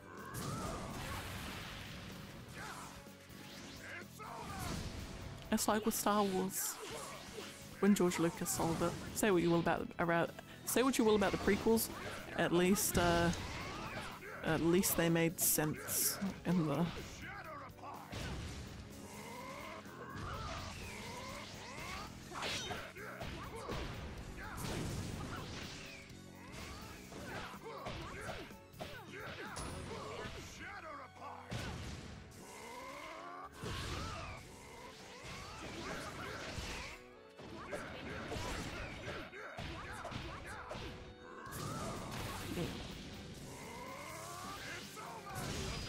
Fabulous.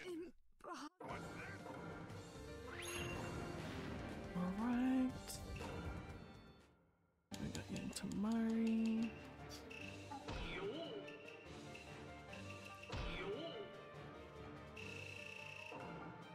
Now what are we... We're at 2,302, which means we've done 76 fights in the span of time that we would have done 70. Okay, no, we've actually picked up the quest pace quite a lot.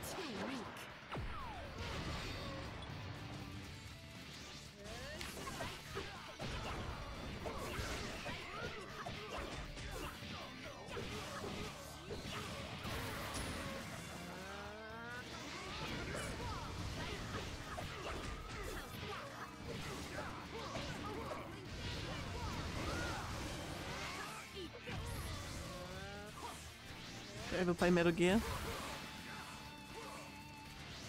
I've played 5 minutes of Phantom Pain, and that's because my dad was playing it, and I think he was gonna go make some chicken nuggets, and then he said, oh, you could just have a walk around. That's it. I know a little bit about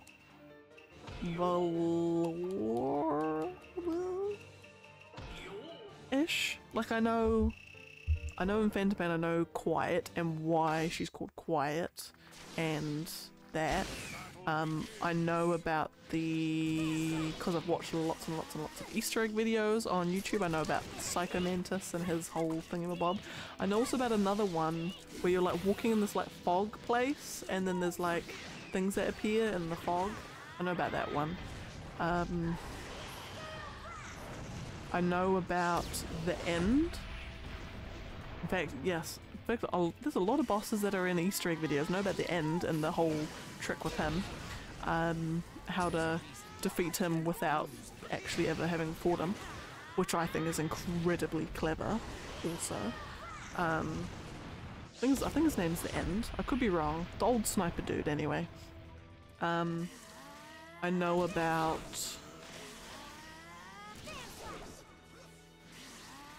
I know that there's I'm gonna say it's Liquid Ocelot and he's got long hair. I know that there's like Liquid Snake and Solid Snake and other ones. And that's probably where the extent of my knowledge probably ends at that point. I know there's like psychic. It's kind of like it's like grounded in like stuff that could actually feasibly happen in the real world, but there's like obviously like fantastical elements. There's like psychics and like bioweapons and some nature of like unbelievable sort of stuff. Fantastical stuff. And that's about it. And that's about it. And I'm thinking of ever playing the old ones. Probably not.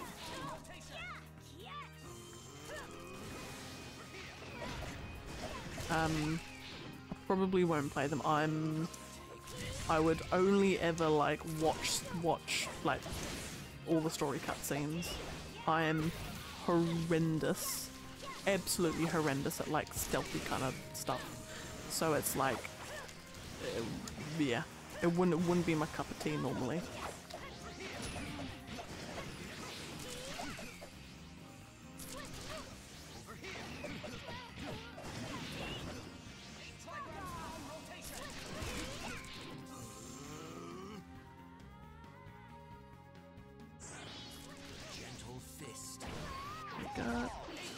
Got most of them. Can't tell you the amount of ore I had. He's reading my block too. Yeah, that's right. Yeah, because that's how you do it. That's how you do it. I would have loved though. I would have loved when he's like, I think, because isn't it that he like basically he won't say the same thing for everyone. There'll be like a mix of possible things he'll say, and one of them's like, put the controller down and I'll make it move with my mind, and he just like forces the vibration on the controller. I would have loved it if someone put it down on like a surface where it would just not move, like on a really really like plush thing, and then when he does it and it's just like doesn't move at all, and they're like, well, that was dumb. But yeah, then he's like I'm reading your mind, like, I can see that you seem to be a big fan of Legend of Zelda, and you would have been like, what? How do they know that? Oh my god! And then you'd be like, is it the way I've been playing? Like, have I been playing this like a Zelda fan? Like, oh my god, like, it would have, like, especially if you're like a youngin', it would have blown your mind. You would have had zero idea that he would be like reading the memory card. Like, well, I would have been that sort of person anyway, who would have been like, how do they know that? And then someone would have been like, you can just look at the memory on your memory card. Something the boy would say, actually.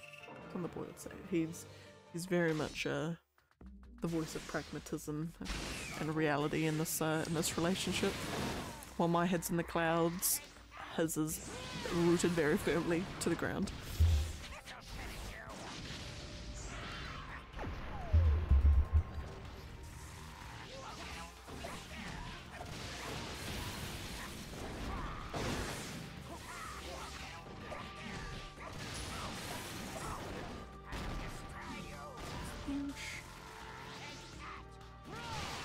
Gorgeous.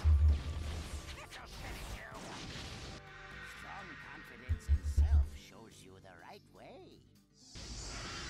The victor has been decided.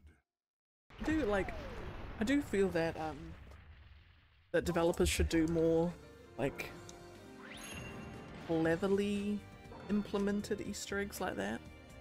I do like, they're fun. They'd like, especially are good favorites, fantastic favorite, like the Easter egg of all Easter eggs. Trials Evolution. I'm still, for the rest of my days, I'll be in awe of that. Like, not even kidding. It's just one of those like, so glad that it's in your lifetime kind of things. As one of the things I'm looking forward to in Starfield is like finding all the references and Easter eggs, because I can imagine there'll be some planet in the corner of somewhere that has got like the Star Wars Easter egg.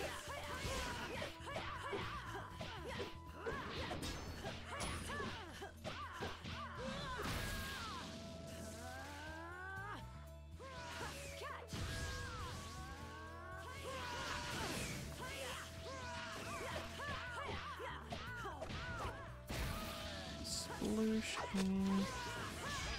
Gorgeous.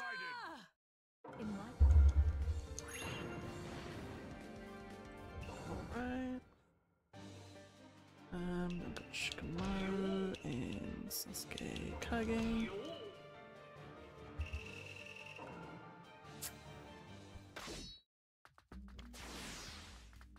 Battle begins.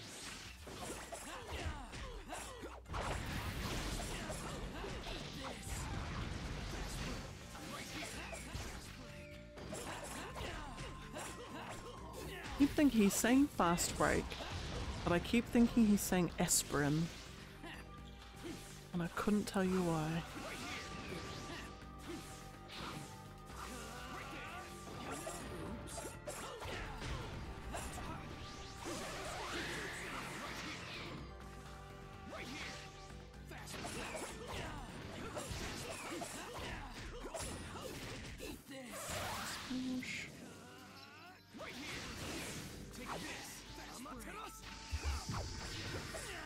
What the hell was that? Sorry.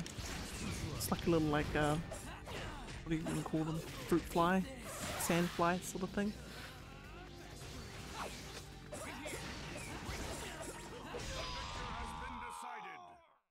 So it's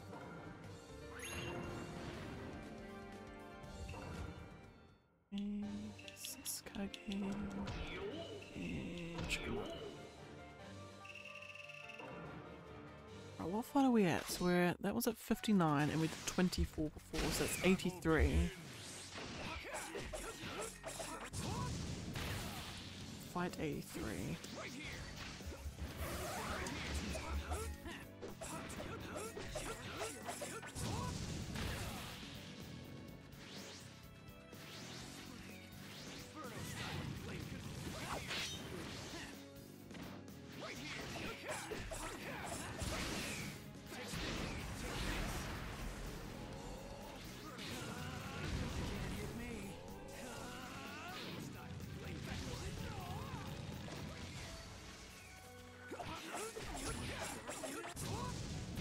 Okay, lovely.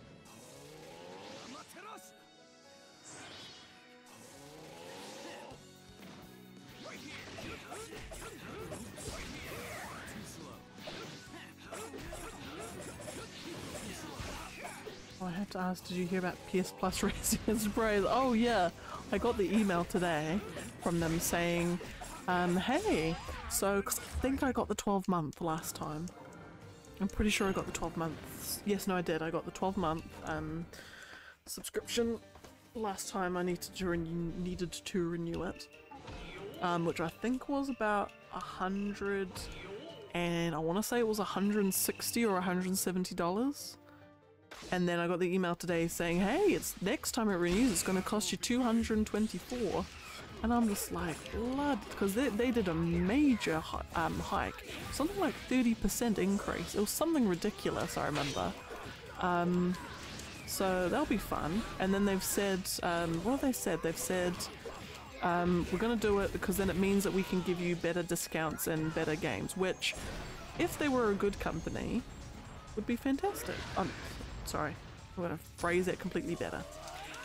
If a good company asked you, or said to you, we're going to hike up your subscription prices, but it means that we can give you great rewards and we can invest more in getting day one game releases on our gaming subscription service. Fantastic. Great. Hike my price up, because it means I'm saving more down the road. Fabulous.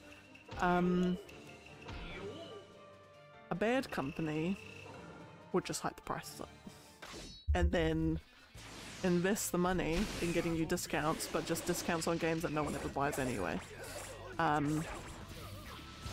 So yeah, it'll be interesting to see if there's any immediate benefit, because it would be absolutely fantastic if on PlayStation Plus there were lots of you know, day one releases like Game Pass. To have a game like Starfield on Game Pass day one is incredible, is actually incredible. And the fact that it, like, even for bonus stuff, like, so like for Starfield, what we ended up doing, because my dad convinced me, is we actually, you know, downloaded it, you know, pre-installed it from Game Pass, and then I just spent $50 or something. I spent $50 to get the premium edition upgrade, and then I got to play it last Friday. I got to play it on the early access, even though it was technically, it's all still coming through Game Pass. You know, I can still get the, you know, still got to pay for it, but at least I have the option of getting the benefit of the early access, which is fantastic. PlayStation Plus just, I think, just needs, I think they're trying to do the Game Pass model, which is fine. I really hope Nintendo does something like that. Yeah, but yeah, so I'm fine with the price increase if there's actually going to be some tangible advantage at the end of it.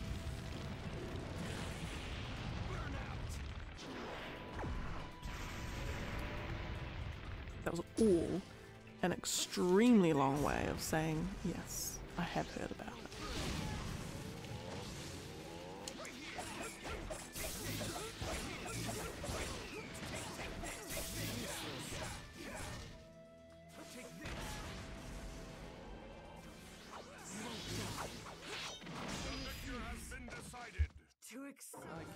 There's also actually now to think about it, because Game Pass is even getting a revamp too. They're introducing a new model for Game Pass subscriptions. I think that's all. We'll probably have to pay more for that too. But like, our power rates have gone up, our insurance rate has gone up. In January, our mortgage interest rate is going to go up. PlayStation Plus has gone up. Game Pass will go up. Like, all of our Spotify's gone up. YouTube Premium's gone up. All of my subscription stuff, subscription-based stuff, has all gone up in like the last 2 months. I wonder if it's just like a global thing. Like, oh hey, new financial year, let's hike up all the prices.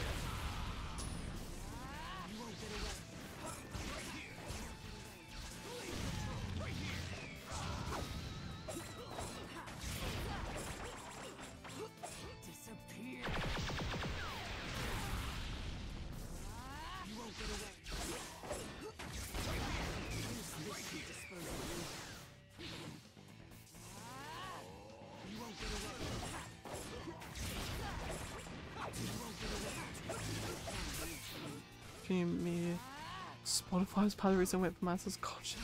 Oh, of course, that's right. Yeah, student discounts are crazy. I remember when I was studying, I got Adobe. I think I got the Adobe suite. I got Creative Cloud for some insanely discounted price. It was ridiculous. Because I think we got like a bonus discount because if we were in a design degree, or like our uni had some kind of arrangement anyway. Oh, what did I just do? Oh my god. Sorry. Oh my goodness. Ah! Oh my lord. Sorry. I am so sorry. I'm apologizing profusely. Oh my lord. Okay. I think I must have clicked and skimmed the mouse, knocked the mouse, and it basically just closed all my windows down. Or like, sorry, minimized all my windows. Anyway, back to subscriptions. Yeah. And all, the thing with Spotify too is that because I've bought the premium, or Spotify Premium Duo, so, me and the boy are on the same one. So, even though it's $23 now, I think it's $23 or $24 a month. So technically we just split between us, it's like 12 bucks each, which is less than $6 less each than if we just got premium by ourselves. Yeah. But film studies just to get to Premiere Pro. Oh, wait, you've got Premiere Pro like still free installed and you can use it for free without having to pay? Whoa.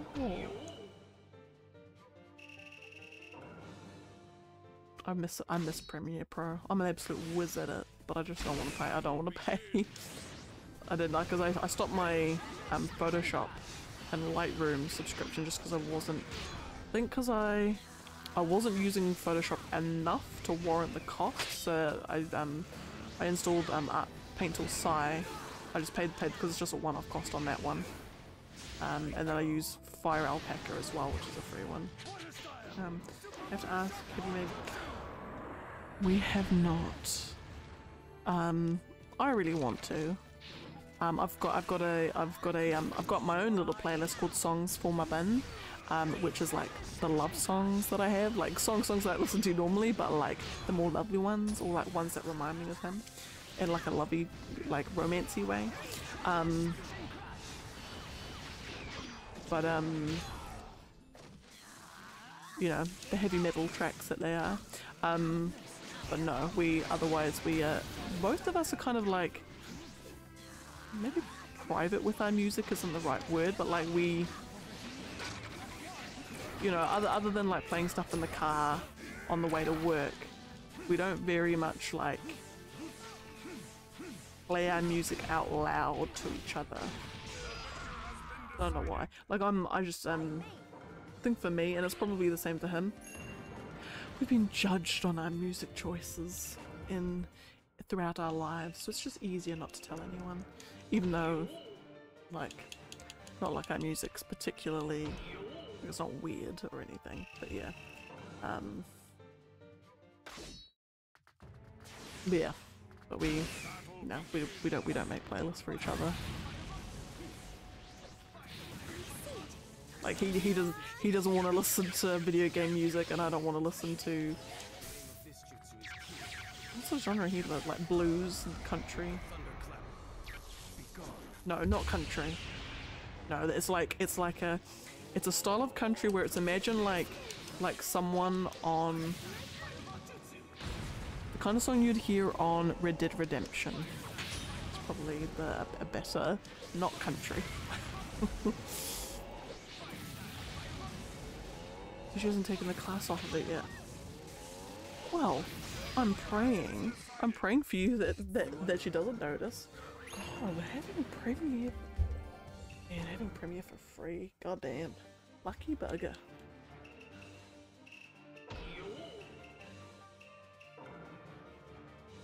Got a playlist from an ex. It was 90% Adele.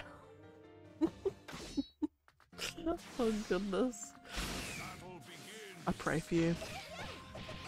You kind of did enjoy it. Fair. Fair.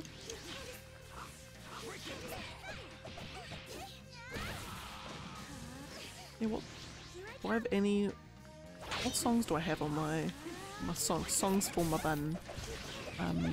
What ones have I got on there? There'll be a couple of Def Leppard songs, I think, because theirs tend to be like singing about love.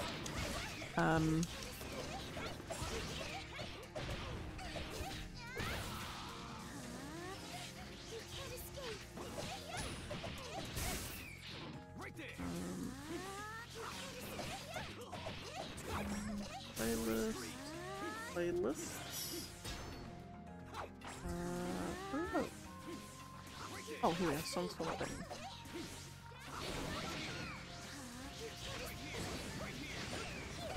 Sunshine of Your Love by Cream. I've got that one. Got that one. Yeah, and then I've got my Def Leppard ones.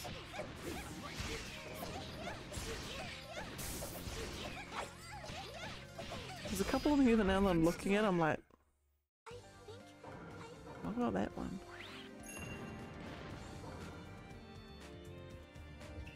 Got some couple of instrumentals. Oh my god. Got a couple of ones from Fallout as well. Interesting. Anyway.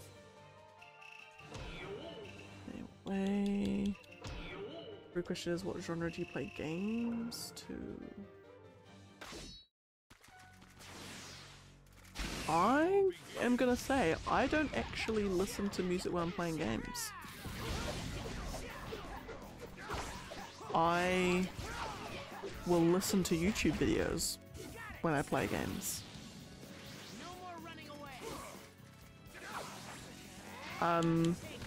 If anything, I mean, the only exception to that is I'll listen to Final Fantasy XIV tracks. I lie.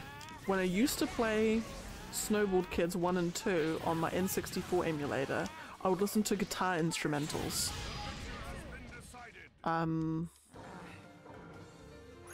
Yeah, I'd listen to guitar instrumentals when I was playing games on my, when I was still back in school, on my computer emulators. That's probably actually the only time I've listened to music, I guess. Yeah, and that was probably, yeah, when I started getting into guitar instrumentals. Yeah. And podcasts. Yeah, not even just podcasts, just like, I mean, most of the channels I watch, they're sort of, it's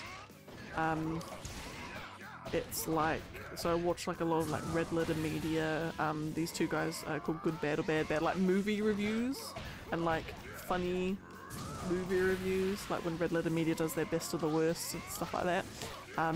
Ones that I don't need to pay too much attention in terms of like watching it, but like ones that I can just like, generally when I'm playing a game where I can just glance over every now and then and sort of half watch it. But then otherwise, yeah, sort of like podcasting sort of things. Yeah. And it's weird too, because I wanted like, I used to think it was like my superpower, but so when I was at uni, and even, yeah, when I was at uni in first and second year, I had my Xbox 360, and so I'd play Minecraft religiously, and there was like a big, like, a giant city that I was trying to build. I've tried to build like 20 giant cities at this point, but anyway, but I would always, so like my nightly routine was I'd have a packet of hundreds of thousands biscuits, which is like just little like kitty biscuits with like pink icing and sprinkles on top, my jam, cup of tea, and my onesie, Minecraft on the 360, and my laptop beside me with YouTube videos on. For some reason, and I'd love to do a study on this, is if I managed to somehow go back in time and recover that save file on my 360, I could walk you through the city and accurately tell you what YouTube video I was listening / watching at the exact moment that I was building this house or this thing. To the point like I've got like a thing in one of I had like a giant town hall, and in the town, as I was building the roof of the town hall, I was watching a Games Done Quick speedrun of a Tazbot playing brain training, and I think because they had programmed a bot to like flawlessly do all the or like it was drawing pictures, but they had programmed it so it would like, even though he's just drawing a picture of like Homer Simpson's face, it would like register as true or something. But yeah, and I could tell you with a sort of give or take degree of accuracy every YouTube video I was watching. Which is kind of weird, but it's kind of cool that I could do that. Like it's cool that that's how like my memory works. That I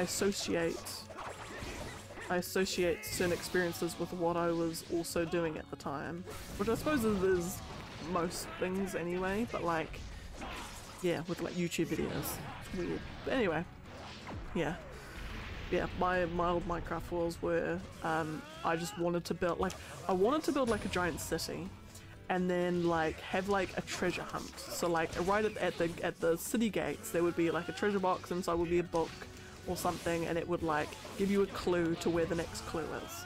And then you go around my city, and I could give it to the boy, and he would go on a treasure hunt, and it would take him all around the city. And he could explore the nooks and crannies, and you know, all the secret pathways and everything. But one idea that I love, and I've implemented in all my cities that I've done, which none of them have ever come to fruition, I guess. Or sorry, none of my cities have ever been completed. Is because the Nether,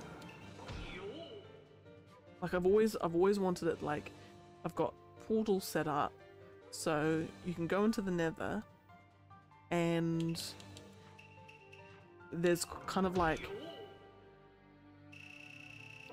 you use the Nether to quickly get to other parts of the city, sort of thing. And like my story for it in my head is like the royal family and the royal guards. So all these portals are like in the guard chambers, or like underneath the castle, and like the secret locked off restricted areas. Is that the royal family and the royal guard use the portals to quickly, you know, go around the city, and sort of like, so they're able to respond to incidents in, you know, in the other corner of the city, because they can just use the Nether portals to get there faster, kind of thing. That's kind of my thing for it. But I've always implemented that idea in all of them. But yeah, I love my Minecraft cities. I have my one save file on the 360, which is technically at my older sister's house. I want to recover it, because yeah, I just had this one save file. It was probably the city I've built the most on, and I had my castle that I built in there. I am extremely proud of. I love my castle that I built. In fact, and I can even tell you, in this particular castle, when I was doing the outside courtyard and doing all the paving, because I wanted all the paving to do like this cool like symbol on the ground with like hedges and like cobblestones, I can tell you I was looking up the lyrics to all of the songs in the I was looking at the song, I can even tell you the specific songs, for the Iron Maiden Seventh Son of the Seventh Son album. I was looking up the lyrics to the songs from that particular album when I was making this pavement. Specifically, Infinite Dreams and Only the Good Die Young were the two songs in particular. And I was looking that up on Google while I was building this pavement. And that was almost like 8 years ago that I was doing that. I can still remember it like vividly. Kind of like my superpower. I like to think of it as it.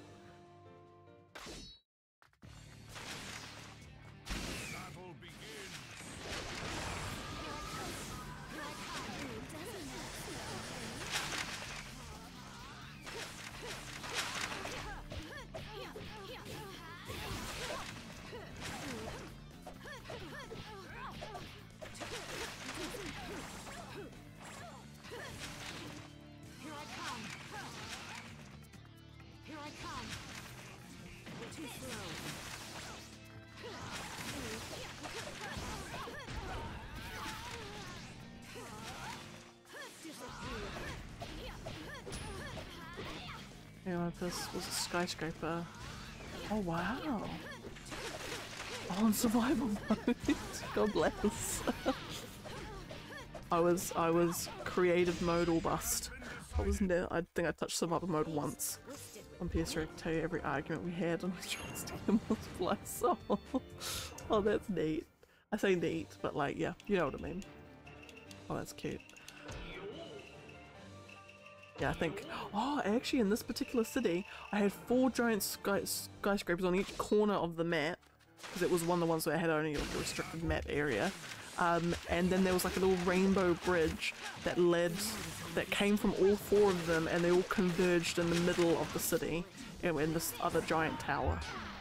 And what was I watching or listening to when I was building those rainbow bridges?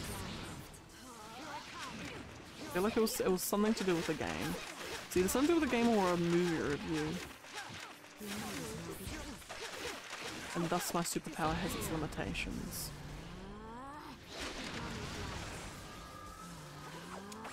Actually no, it was something to do with Borderlands.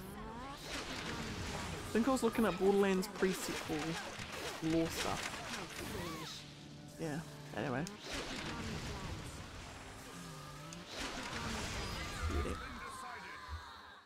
Alright. My last 2 fights of the evening approach. I think. Possibly. See how I feel. In games, I have a personal question I was asked. Fire away, my dude. Fire away. I'm an open book. For better or for worse, I am an open book.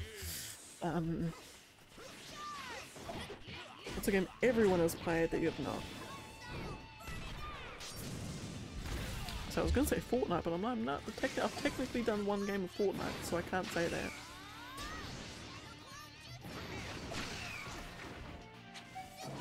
Excuse me.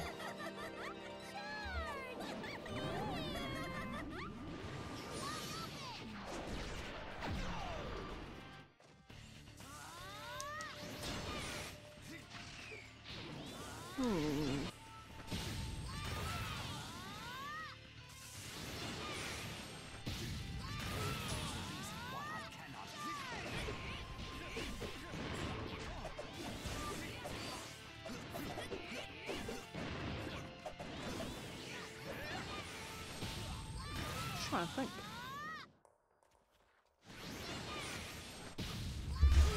What's a game that like everyone's played, but I haven't?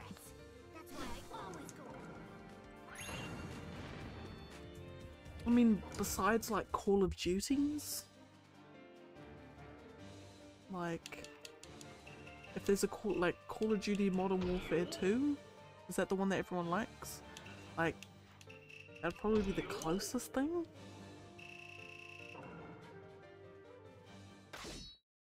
I think.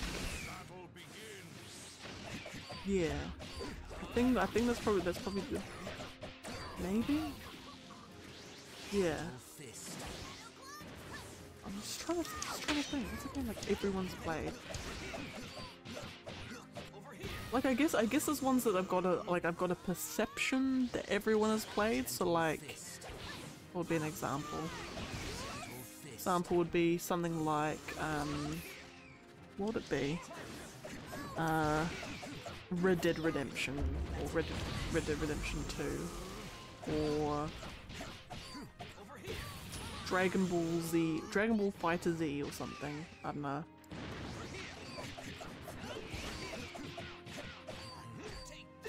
Street Fighter?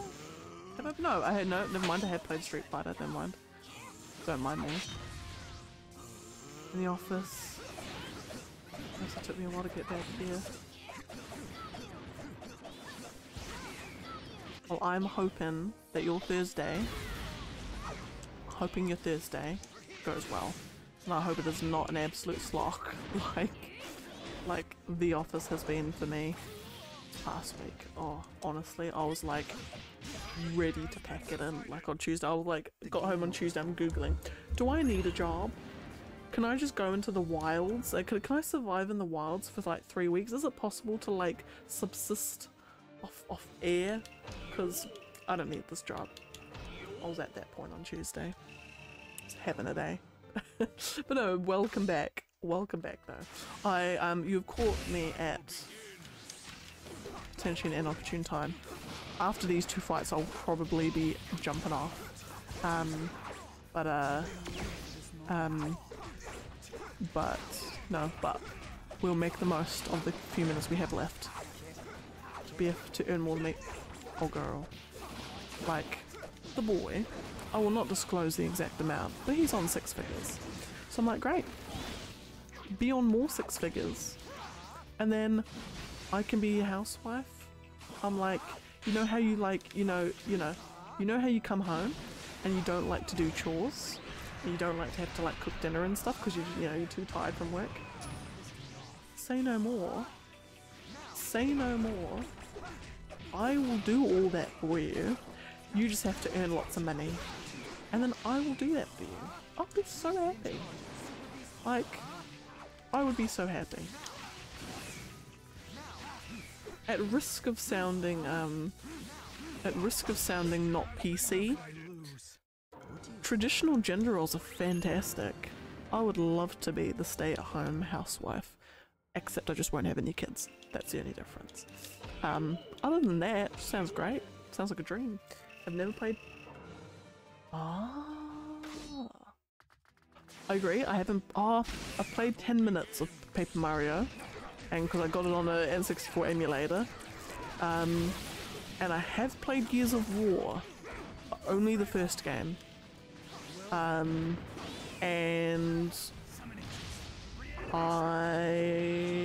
it was alright.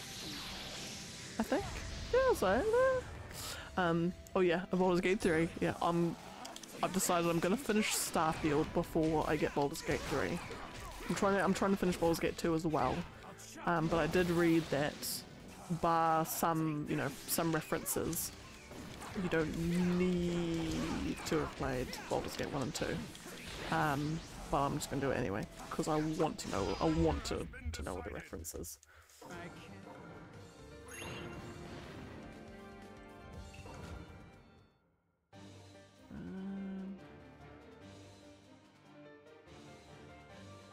Screw it, gonna do 2 more.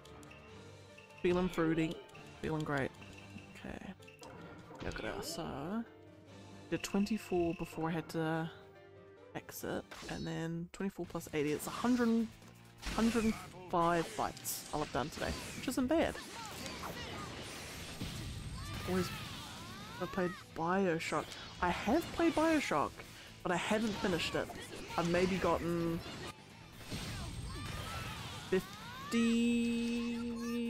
through the way of it, maybe 55%. Because I had to play with headphones on because I had a monitor that didn't have speakers. It was at uni, and I got so creeped out by all the little sounds and like hearing people talking around the corners, and I'm just like, oh no, I'm creeping myself out with this one. So I didn't manage to finish it. But I did play Bioshock Infinite, and I got probably about 85% through that one. But then we had to give it back to the because we'd rented it out from the game shop, so I had to give it back. Ooh, the boy's playing. Ooh, he's playing Baldur's Gate 1 and 2. Nice, nice. Baldur's Gate 2 is going to be a lengthy investment for me. I think there is just so much, like, an insane amount of content in Baldur's Gate 1 and 2. And for someone who likes to do as many quests as I can, like to see as much of the game as I possibly can, oh my god, it's going to take me like 100 hours. I could just feel it. It's one of those games. Been on the same level of privilege for almost 10 years. I mean, so to your defense though, there's the RTS bits in Brutal Legend can be quite difficult, like genuinely quite difficult.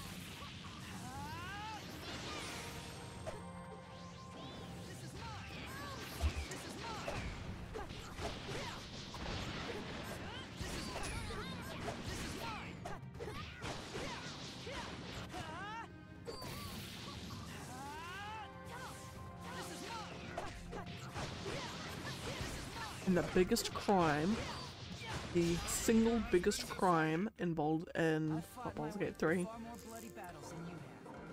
Brutal Legend, is in the RTS the RTS bits. Eddie has got, he's like, turns into a demon, he's got like wings, and he can fly around and stuff. Can't do that at any other point in the game. And it is a crime. Absolute bloody crime. I get very passionate about it. Because of how much of a crime it is. And you're gonna buy Baldur's Gate 3 for the boy next year because he got loads to get through. We know. We can understand. Backlogs be getting huge nowadays just with the sheer amount of games and quality games coming out. Which isn't always a bad thing. But when you're like, oh, I can't buy this game now because I've got 20 more to get through, it's just like, ah. And then you buy more and then you feel like your backlogs are slowly building up and then you just get like antsy, even though you should have no reason to get antsy about it because it just means you've got lots of games. But salary. Where are we in my fights remaining? I've got 2,275 ready left to go. Oh my goodness, there we are. Alrighty. Righty ho, righty ho. That will be me for this fine evening, methinks. I will, now that my week at work is sort of, and I can kind of like decompress and de-stress, I will most likely be streaming tomorrow, and I'm probably gonna stream, I want to stream Tunic again. That was such an interesting game. But I'll stream something. I'll stream something anyway. We'll see. It might even be Starfield. I was like, hey, I was just gonna do some side quests in Starfield. I'll see how I go. I'm playing Tunic. It is good. It is interesting and very odd. Like, it's, I haven't quite figured it out yet because it's really cutesy.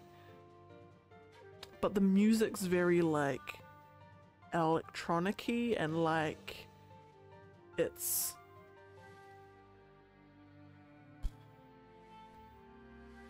odd. There's some creepy bits in it. Some creepy bits.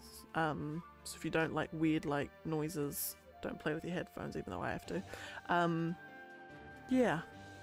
I'll see. Yeah, I'm intrigued by it, and the puzzles are quite good. The mechanic with where you're picking up pages of the game's manual, and the manual is telling you, like, giving you clues on like how to play the game, is really, really interesting mechanic and really, really well done, and I love it.